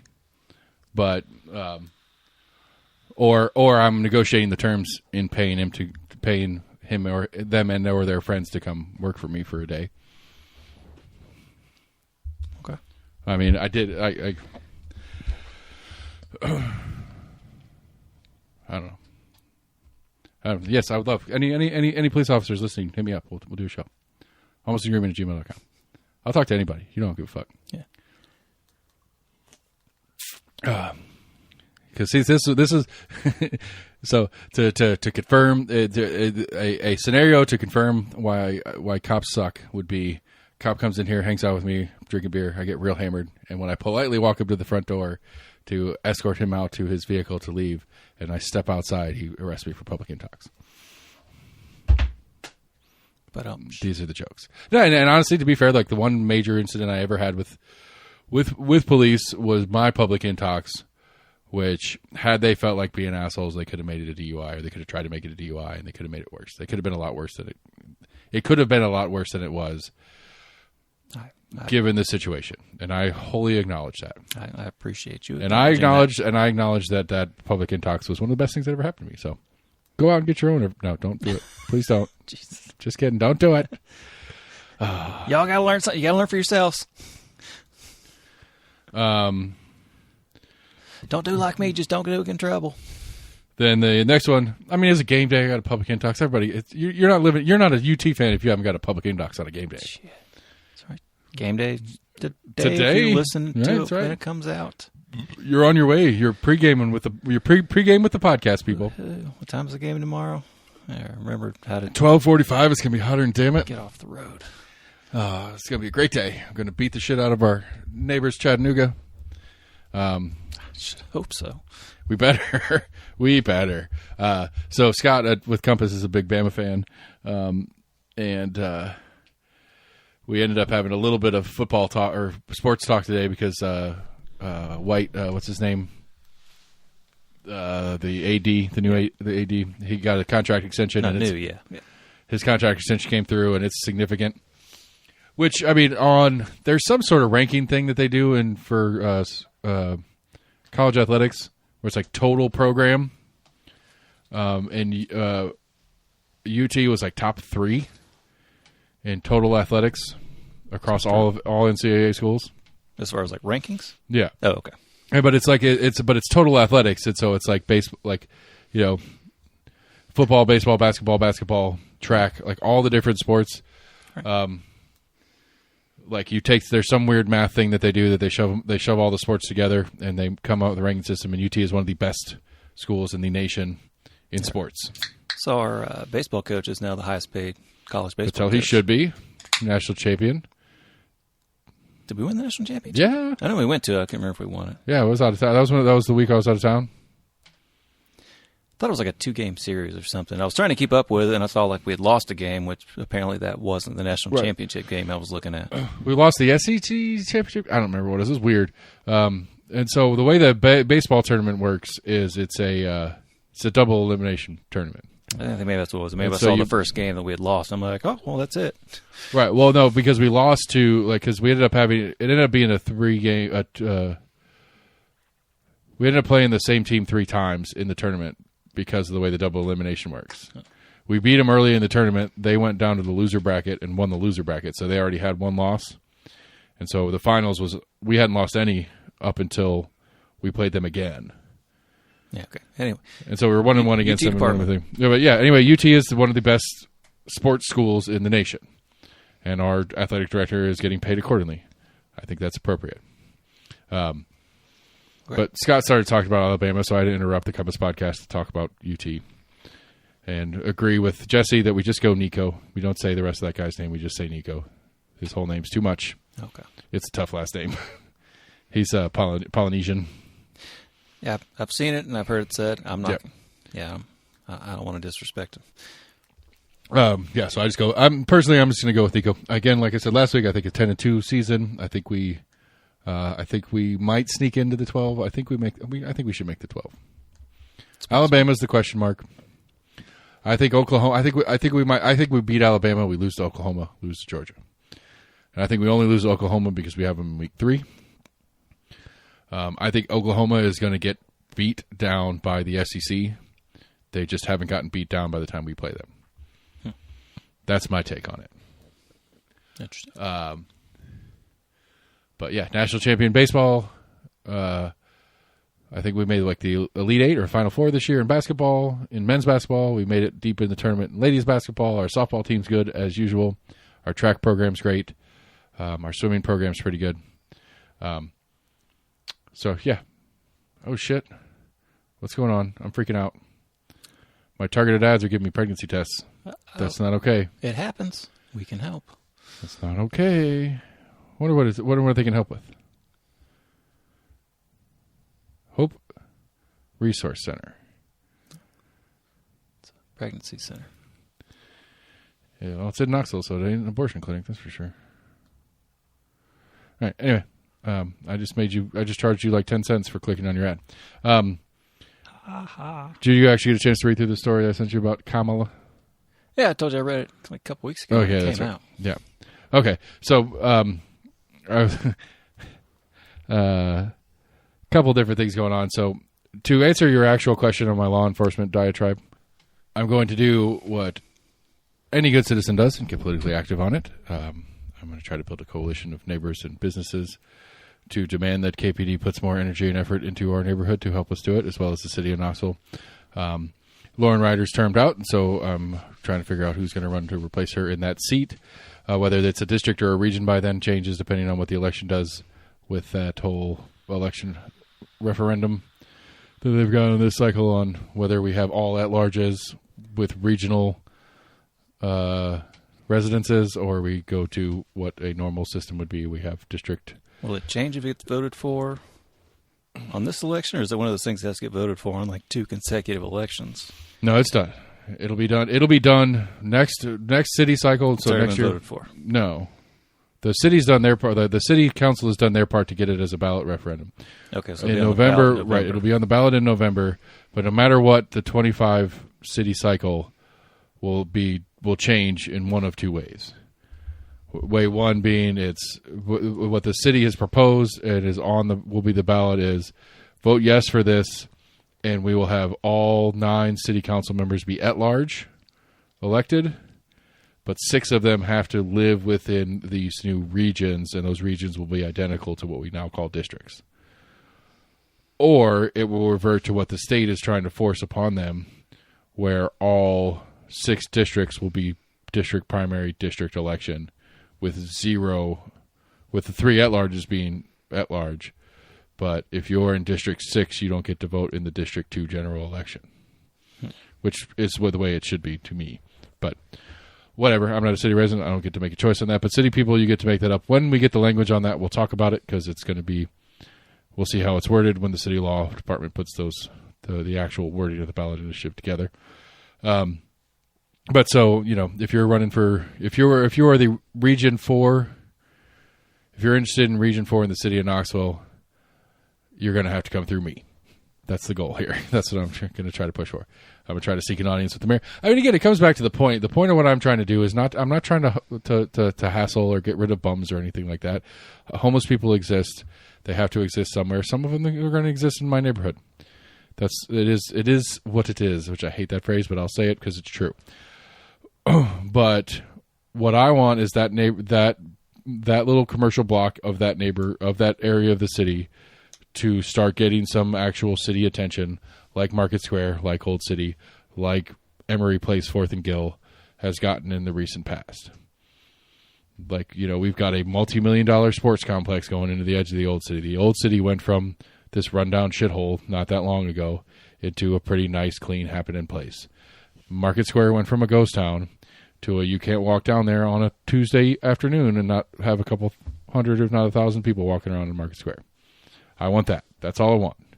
I don't want to try to arrest them all and throw them all in jail. So anyway, in all that, I reached out to our friend Matt Shears, who, as much as he is a North Carolina resident living in Virginia right now, I asked him who's seeking that to replace Lauren Ryder, and he said there's a couple people, and I said you better get them in touch with me because they're coming through me. And so we went back and forth a bit, and he, in his greatness, I assume he knows that if he's talking to me, it's possibly on the record. So, what did he say that I thought was hilarious? We ended up into presidential politics for a second, and so he said, well, we are the law and order party now, so we like cops, and other guys don't now. Ha, ha, ha. And so my reply was like, yeah, no shit. I feel like I'm having a stroke when I see cop versus criminal Kamala ads. When she's not setting up a bail fund for Floyd rioters as VP, or did I just imagine that part? And so I caught him in it. To my interpretation of it, I caught him in it, and he says, coalitions change, I suppose. And I said, English is such an amazing language. You say coalition changes. I say inconsistent philosophically, or whatever I have to say to win, and so on. And then I asked him if he wants to move back to Knoxville to help me run for county clerk. And he said no. He likes his farm. He likes his farm that he doesn't live in because he's in Virginia. And so I won't say twist it, but I'll say twist it. He twisted, you don't want a politician who listens and is willing to change their mind. And it's like, there's a difference there to me. Yes, I do want a politician who can take in facts and information and adjust. But there's adjusting and fundamental change where, like, that's why I shared that story, because, like, that kind of hit on a couple of them. I didn't know the death penalty one, where she found the death penalty morally objectionable. That was her campaign stance on it when she was running for AG or district attorney for San Francisco. Is that what it was? I'm not sure what that was. But like her campaign stance when running for, I think it was the DA of San Francisco or somewhere near there. Her campaign stance was, I will not seek the death penalty as a district attorney. Right. And then when running for AG, I will do what the law makes me do. Which is still a little bit soft on it, but ends up, in that position, I'll give any AG or any kind of district attorney a little bit of leeway on that. There is what's considered prosecutorial discretion, but at the same time, you do have that expectation to hold up to the letters of the law. Right, but the death penalty thing, I think you may be mixing it up a little bit, because I think that story was she had ran on being against it, and then there was a young man that killed a police officer that she did not file the death penalty. Right, and people got really mad at her for it. Feinstein came out and was for the death penalty, so she ended up looking really bad. Right, so that was her sticking to her. Right, and then in her next campaign, stepping off of it. So it's not a moral issue for you. And kudos for the campaign promise and holding it. Kudos for that. But if it was a moral issue for you, it doesn't change when you go to another campaign. You're still against the death penalty. She changed it when she went to AG? That's the way the story read to me. No, I thought the story ended when Feinstein basically. No, it was that she was for that person that killed the police officer getting the death penalty. She stuck to the pledge when a 24-year-old gang member was accused of killing San Francisco police officer Isaac whatever. Harris announced that she would not seek the death penalty, a decision condemned by police and some fellow Democrats. At the officer's funeral, Harris was forced to look on as Feinstein. Yeah, softened her approach. Right. For AG. Okay, yeah. She softens her approach years later after launching her campaign for California district attorney amid a tightly contested race with L.A., blah, blah, blah. Harris said she would enforce the death penalty as the law dictates. She kept that promise. Her office successfully defended the death penalty in court, arguing she was obliged to do so, even as she refused to enforce a referendum that banned gay marriage. And so there's a little bit of two sides to that. Well, but that's just it. It's that okay, well, I'm morally against this, but I'll do it because the law tells me to. Well, I wouldn't. But then I'm not going to do what the law tells me to over here. In that case, she was the district attorney, so she can ask the judge. She has that prosecutorial discretion to ask for the death penalty when you make like sentencing recommendations. Okay. So where in that case, I guess after the fact, she said, "Hey, if a case comes across my desk, if that's the way judges decided, I don't know what an AG really has to do after a case and a judge has already decided on a case as to where she would weigh in upon a death penalty case unless she can't overturn it. Her office successfully defended the death penalty in court, which to me says okay. So that that's they when it was up prosecuted for appeal. Yeah. And then it was up for appeal. I think that's when the AG may step in, when it's essentially right a defense attorney going back against the state that had already already convicted them. Right. So on prosecutor on her discretion, she chose to defend the use of the death penalty in that case. Because when quote, she was a prosecutor, she did not ask for the death penalty. The AG in that is case, but when she was the AG, she defended it when the death penalty was appealed. Is the way I'm reading this. okay, but AG is the top prosecutor of the state. It's a different word for the same thing. Right.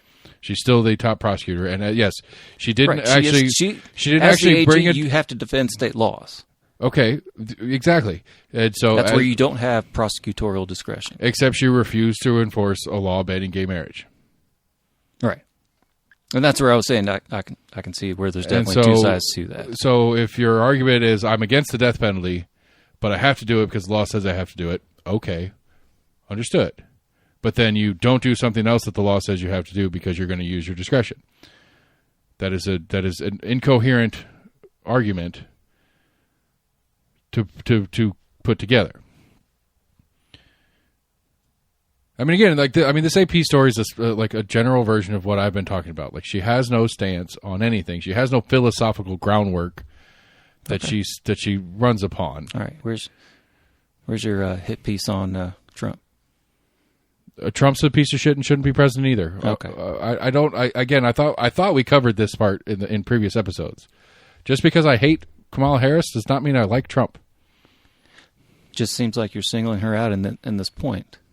I am singling her out in this point because I'm specifically talking about her lack of consistent philosophy on anything. Yes, Trump is philosophically innocent. He was a Democrat for his entire fucking life and then ran for president as a Republican. Okay. That is philosophically inconsistent. Cool. Apparently, he said in an interview, because he is a Florida resident and Florida has an abortion thing on the ballot this year, Yeah, I saw that. that he was going to He was vague upon it. he vaguely acknowledged that he's probably going to pick the pro-choice He didn't part quite say. of right, but And his campaign had a fun time trying to field some questions about that. because And I think their answer was, it's trying to play fucking both sides. right, which he's trying to been doing for a while. He's pissed off pro-life. Sure. Like one of the biggest pro-life PACs has come out after, I think it was right after he came out and said that he wanted the government to fund IVF or require insurance companies to cover IVF. Yeah.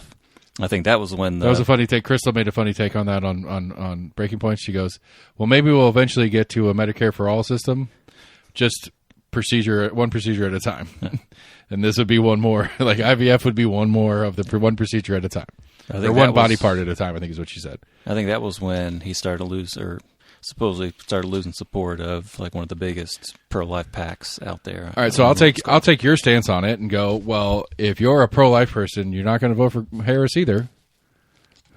Like, what is that? Like, it's literally whether or not they vote. That's really the argument for those that's trying that the pro-life team. Like, if you're a pro-life PAC leader, what are you doing? Like, you're literally trying to, like, at this point, argumentatively, you're trying to get Harris elected. You think the Harris campaign is trying to cater to the pro-life? No, but if you're trying, okay, that's what I thought you were trying to say. If you are actively trying to get people not to vote for Trump, then you are getting then you are functionally getting votes for Harris. No, okay, that it doesn't always equate that way. I see what you're trying to say, but in this election, though, which seems to be pretty close, it's going to be a marginal election, just like the Biden Trump one. I would say if you are a hardcore pro-life person and what Trump is saying or doing has turned you off voting for him, you're not going to vote. Yeah, right. And if you're not going to vote especially if you're a battleground state person, if you're not going to vote, then you are voting for the other at this point, Okay. because they're going to be super close. All right. Like, I mean, like, legitimately, like, okay, because again, like, there was a meme a while back that I made mention of. No, but the point I was trying to make, it's a big difference between turning someone off of a candidate to push them towards another. I agree. No, you're right. You're right, and it is not true that by not voting for A, you're theoretically voting for B. But in the way this system works, especially if it is looking like it's going to be a very tight election, especially battleground states and the states that quote unquote matter kind of stuff, if you're a resident of those states, not voting for A is likely to give the advantage to B. Now, it's not a vote for B, but literally, if we're talking the strategic game that is politics, that is what you're doing. So if you're a pro-life pack that doesn't like Trump right now, and you're actively bashing him, you're increasing the likelihood that Kamala wins that state. Maybe that's a better way to put it. You're not getting people to vote for Kamala, but you're certainly not. Or maybe a better way to do it. Okay, maybe a better way to say it is like if you're a pro-life voter and you are an active voter and you vote in every election cycle, and the pro-life pack is telling you not to vote for Trump, who are you going to vote for? But you're going to vote.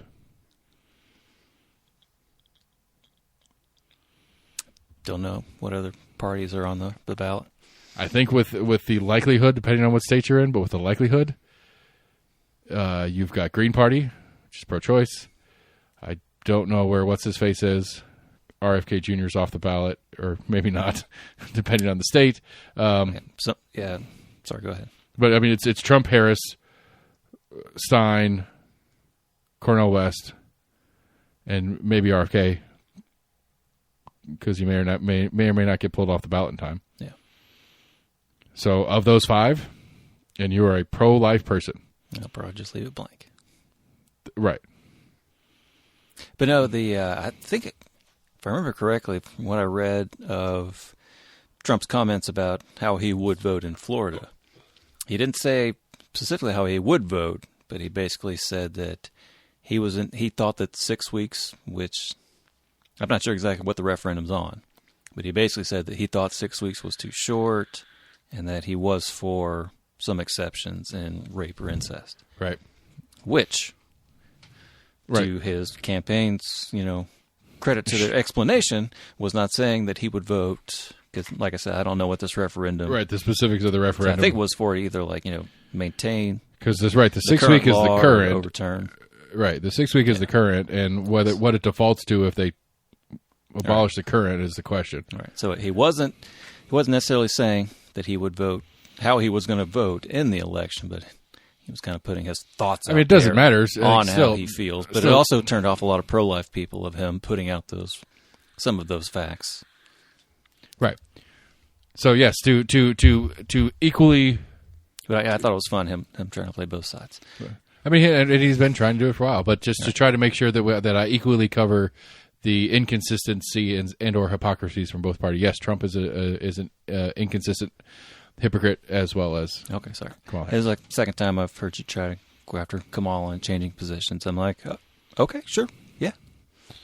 I mean, I think my overarching gripe in this whole thing is this sucks. And I think that's like the general, like if we went back to the entirety of my political presidential arguments, and since we started the show, is this sucks. This sucks. This is the best we can do. This is the best we have to offer. I'm really mad at RFK right now. I think that's I cannot accept that this is that.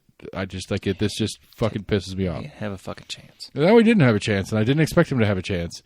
But I hoped that he would have enough to at least take a little chip out of this system that sucks. I mean, honestly, I hate him a little bit more just for doing the shit that he's doing now. I do too. I didn't realize that had never gone on his campaign website or anything, but apparently he had campaign T-shirts that equated Trump and like Fauci. Yeah, which right after he endorsed Trump, quickly took those off of his merchandise page. I'm sure there's some kids in Ethiopia right now getting some sweet swag. Possibly, yeah. Yeah. Sorry. Yeah, no, it sucks. Like this sucks. Like this just it's hilarious sucks. how many people are, say all this shit about Trump, but then are very quick to, oh, no. I didn't mean that. I mean, I don't think that's okay. I don't see how the fuck he took JD under his wing. He called him a Nazi. I'm sorry. I don't give a fuck what kind of person I am and how big of a person I am. If somebody calls me a Nazi, I do not want them to be the second person in charge because they're going to be gunning for me to get the fuck out of there. Or it's a flex on, you can call me whatever you want and I can put you over in the corner and you can do whatever the fuck I tell you to do. Yeah, I guess some could see it that way. I'm just saying, like, that could be from Trump's perspective. I could see Trump seeing it that way. It's like, yeah, you called me a Nazi, and then now you're kissing my fucking feet. And then I gave you the ultimate. I've given you the ultimate. Does that ingratiate somebody to you? Is that going to make you want to trust someone? No, but Trump's perspective is the vice president doesn't do shit anyway. Right, but I mean, that's still bringing somebody pretty close to your inner circle. That sure. I would argue, I would question their anybody, but to pick on Trump a little bit is like there's nobody that gets close to his inner circle that doesn't get fucked by him at some point anyway. Who's left? Yeah. Who's left that he hasn't fucked? That's another thing that just like dumbfounds me. It dumbfounds me too, but he wins and he's got the sway and the people fucking love him. It's not okay. It sucks.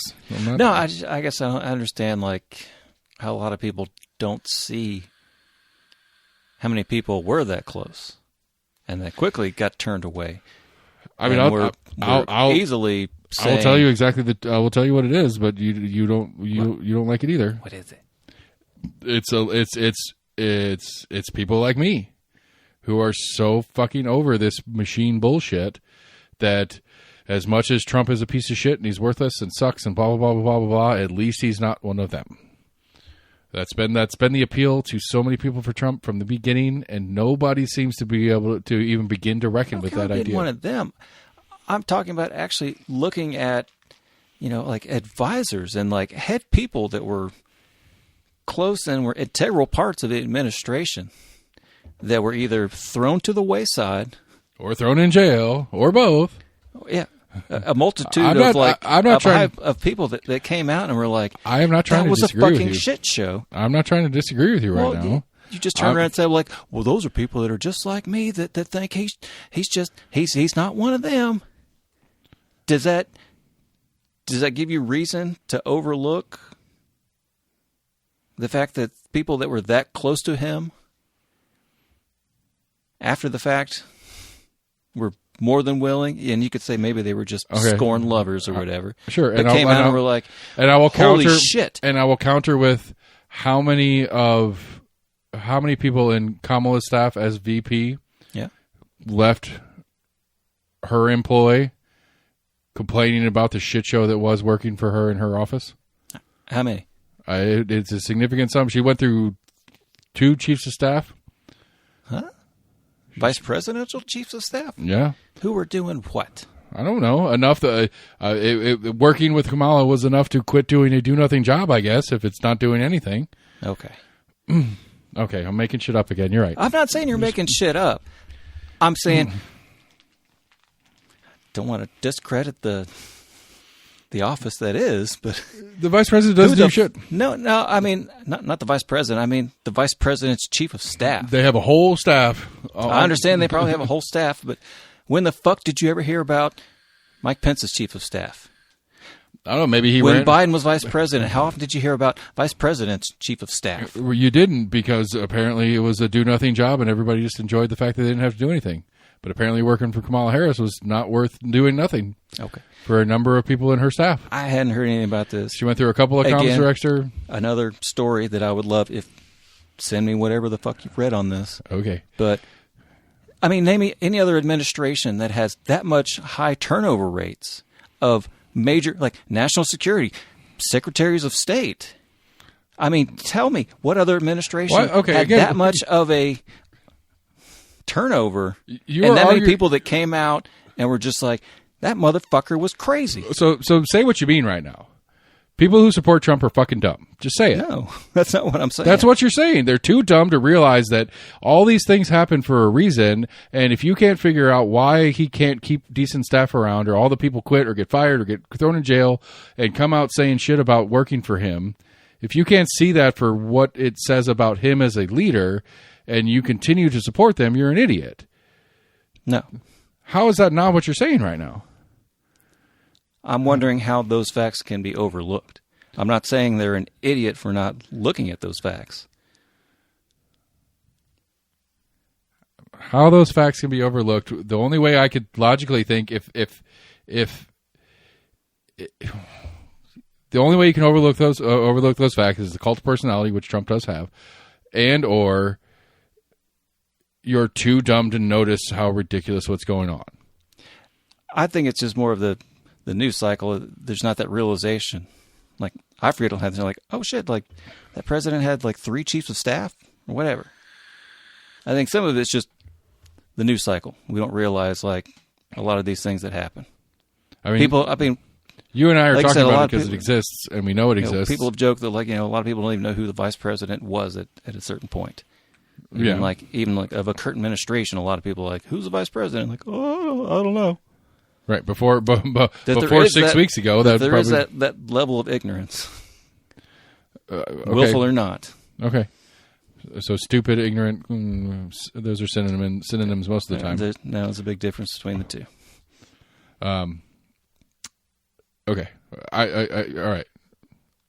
Am I talking crazy? No, I just don't. I don't know. Like the yeah, sorta. I don't know. Like so the idea that people are so willing to follow Trump, despite all this ridiculousness that is his administration when he was president and since he left the office, and all the can't keep a lawyer, I'm not all the different stuff. Follow Trump. I guess it leans are willing to vote for him. Maybe that's a better phrase. Not even willing stridently willing to vote for him. To vote for, but I guess like see him as a net positive, a constructive president. Yeah, constructive president, like presidential leader in general. Because I think, I think there are a lot of people that think this thing is busted. I think it's broken, and he's gonna to finish the job of destroying this mess that we have created over the last 200 years. I think maybe not directly destroy. I'm sure there's people out there who are actually dumb enough to think that he's actually going to fix something. I don't know that I believe that. I don't believe that he will actually fix anything. But if nothing else, like there's a great podcast series is What Trump Taught Me About Con Law, I think is what it's called. Great podcast series. So all this different stuff that Trump's done, constitutional law, con law, really great podcast series. I literally thought convict law. Sorry, go ahead. And so it's basically what has Trump taught me about con law is I think that's what the name of the series is. And so it's like some of the Supreme Court cases he's done, some of the actions he's done, and some of the different like executive orders he's done and stuff like that. And it's just like going under the microscope saying, okay, like how does that sit inside the Constitution? And does it sit inside the Constitution? He's working outside. Is this a norms issue or is this a constitutional issue? That kind of stuff. It's really neat. It's a really neat series if you want to check it out. He's worked within the gray areas of the Constitution. I'll give him that. But I mean, the moral of the story to me is that I think there is a significant sum of people in this nation who don't trust, believe, have any faith in the federal government. Okay. And their solution to that is fuck it. And Trump fills that gap. How is he anti-government? I mean, because everything... Because he drained the swamp the first 4 years? So maybe he'll do it this 4 years? Because everybody that's old school part of the government that they hate, hates him. Like, I mean, like Republicans and Democrats. Like, fucking Mitch McConnell hates Trump and has not been particularly quiet about it. Like your old Republican heads of like the old tops of the party hate Trump. I find it funny that people call this like the old like Republican guard, like this is like the Republicanism of old. The Republican Party has not really changed outside of Trump. Trump has changed the Republican Party. 100%. Yes, that's the point of what I'm trying to say. Right. Is that the Republican Party, which is one of the two parties that they fucking hate, hates Trump. So I like Trump because I hate them both.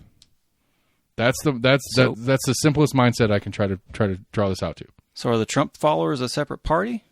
Or do they consider themselves outside of the realm of Republicans? I would, or is this leaning more into like they are the true Republicans and those that I would say that they would consider themselves the new Republicans, but there is nothing traditional Republican about Trump. There never was. Okay. Like there never was. Like the standards of quote unquote Republicanism. Not that I know what that actually fucking means or has ever meant in the history of time, but those have not. He does not fall under any of those. He's been a Democrat his whole fucking life. You made that joke earlier. I don't want to talk about that asshole anymore. Okay. Thank you. Let's get weird then. Again, like do we want to talk about him anymore? No, I don't want to talk about him. It's just right, my problem here. What you got? My giggly problem here is that let's laugh about it. That turned into that started with I'm picking on Kamala because I don't like her. I don't think she will be a good president in my opinion. And since I was picking on her, it meant I had to give the equal and like that. Literally, that's how that started. Was that I had to give the equal treatment about how much I don't like Trump, or I'm accidentally supporting Trump. Yeah. But which button do I push? I can't remember. I always fuck this up. Every time I go over here, I can't remember. Labels, folks. Labels. I know.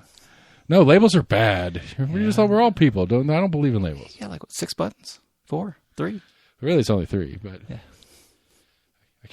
I got them. Whatever. Anyway, fuck. How long have we been doing this?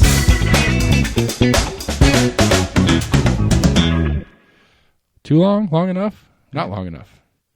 I think so. Baby, we're just getting started.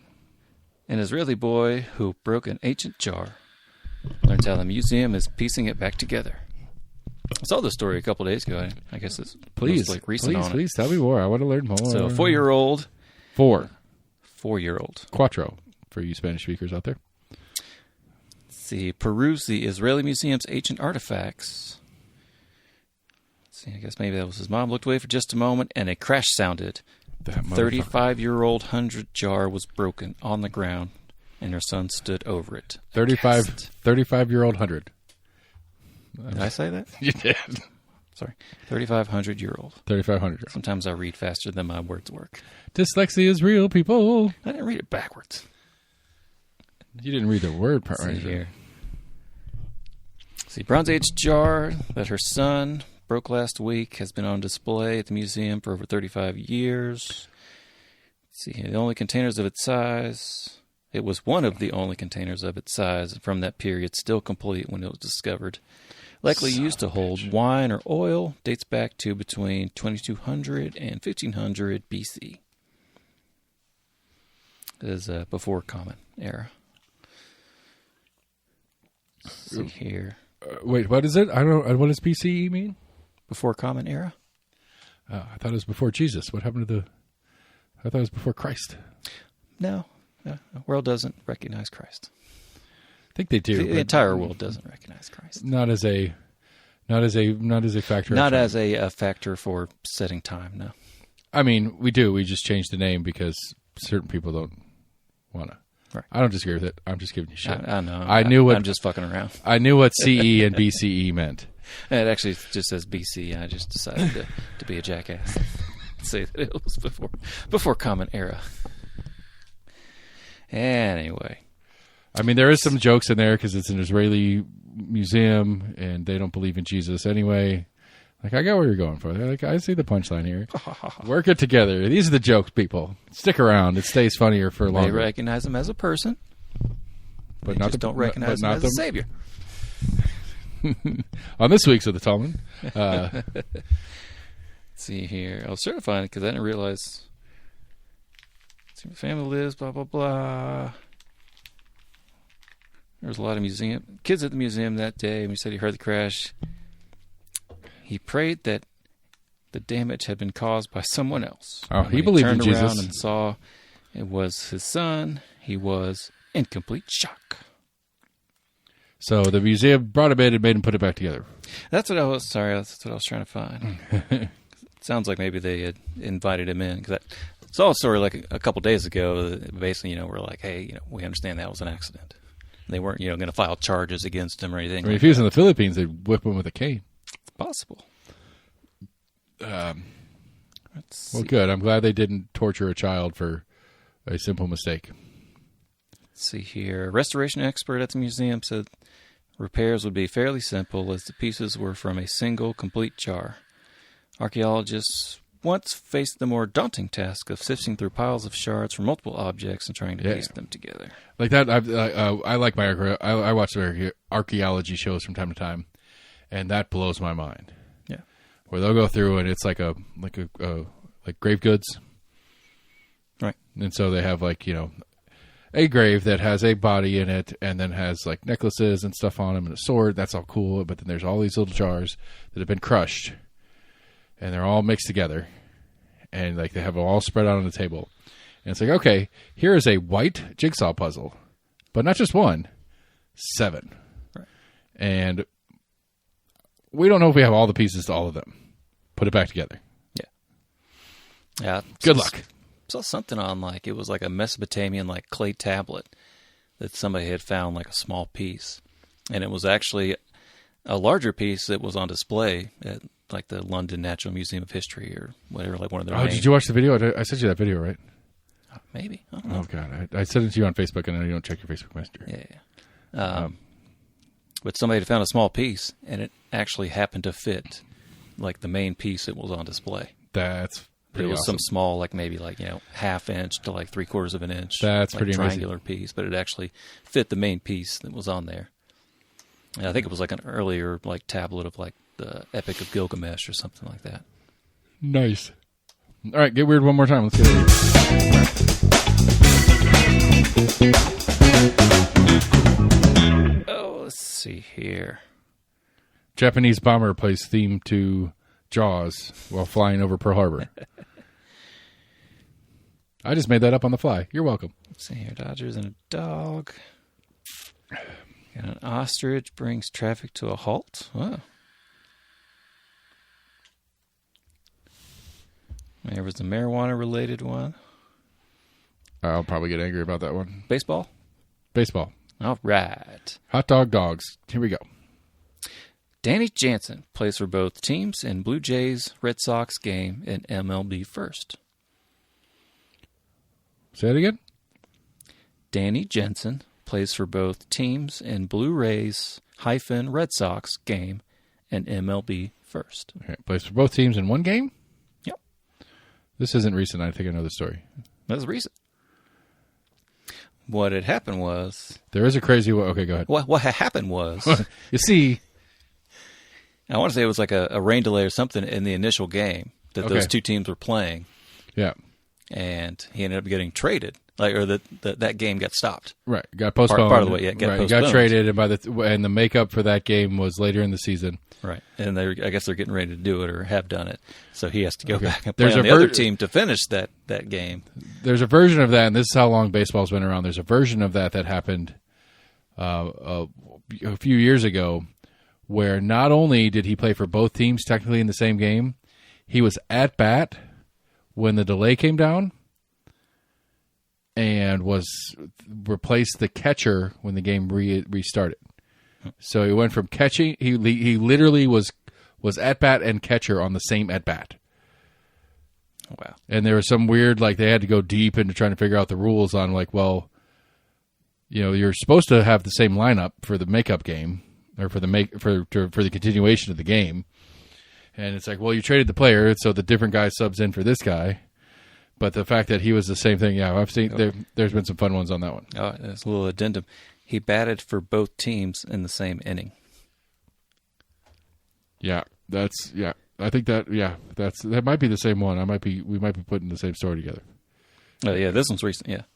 I might have been confused on how recently it was. It's crazy. Oh, yeah, right. Hayes was the catcher, yeah. Former Blue Rays and current Red Sox catcher. Yeah. Didn't play the game for both teams in the same game. Yeah, okay. Didn't just play for both teams in the same game in a major league history. He batted for both teams in the same inning. Yeah, that's a crazy fun story. Yeah. Baseball has been around for a long time, people. Weird shit happens. That's it. We did a show like we always do. We talked about all sorts of stuff. Almost Agreement, almostagreement@gmail.com, Facebook, Twitter, YouTube. Go to the website, almostagreement.com. Check out hollerboo.com. Come race or derby car with us. Be a vendor. Sell your wares. Oh, did you find a new one right here at the end like you do? Go to your favorite podcast provider. Check us out there. Like, friend, follow, share, do the things.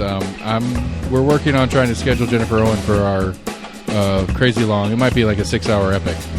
If we do it, it's going to take a minute. So, anyway, we're almost here, everybody. Thanks for listening. We will see you guys soon. We'll be back next week for more exciting bitchings about cops and other assorted bullshit. Just for the record, Trump sucks, Harris sucks, Democrats suck, Republicans suck. You all suck. Everybody sucks. I just want to be clear that just because I hate on one doesn't mean I don't hate on the other. I think that's one of the problems we have, is that by hating on one, you're assumed to like the other, and that's not the way I am. Maybe some people are, but not me. Anyway, almost here, everybody. Thanks for listening. We'll talk to you guys soon.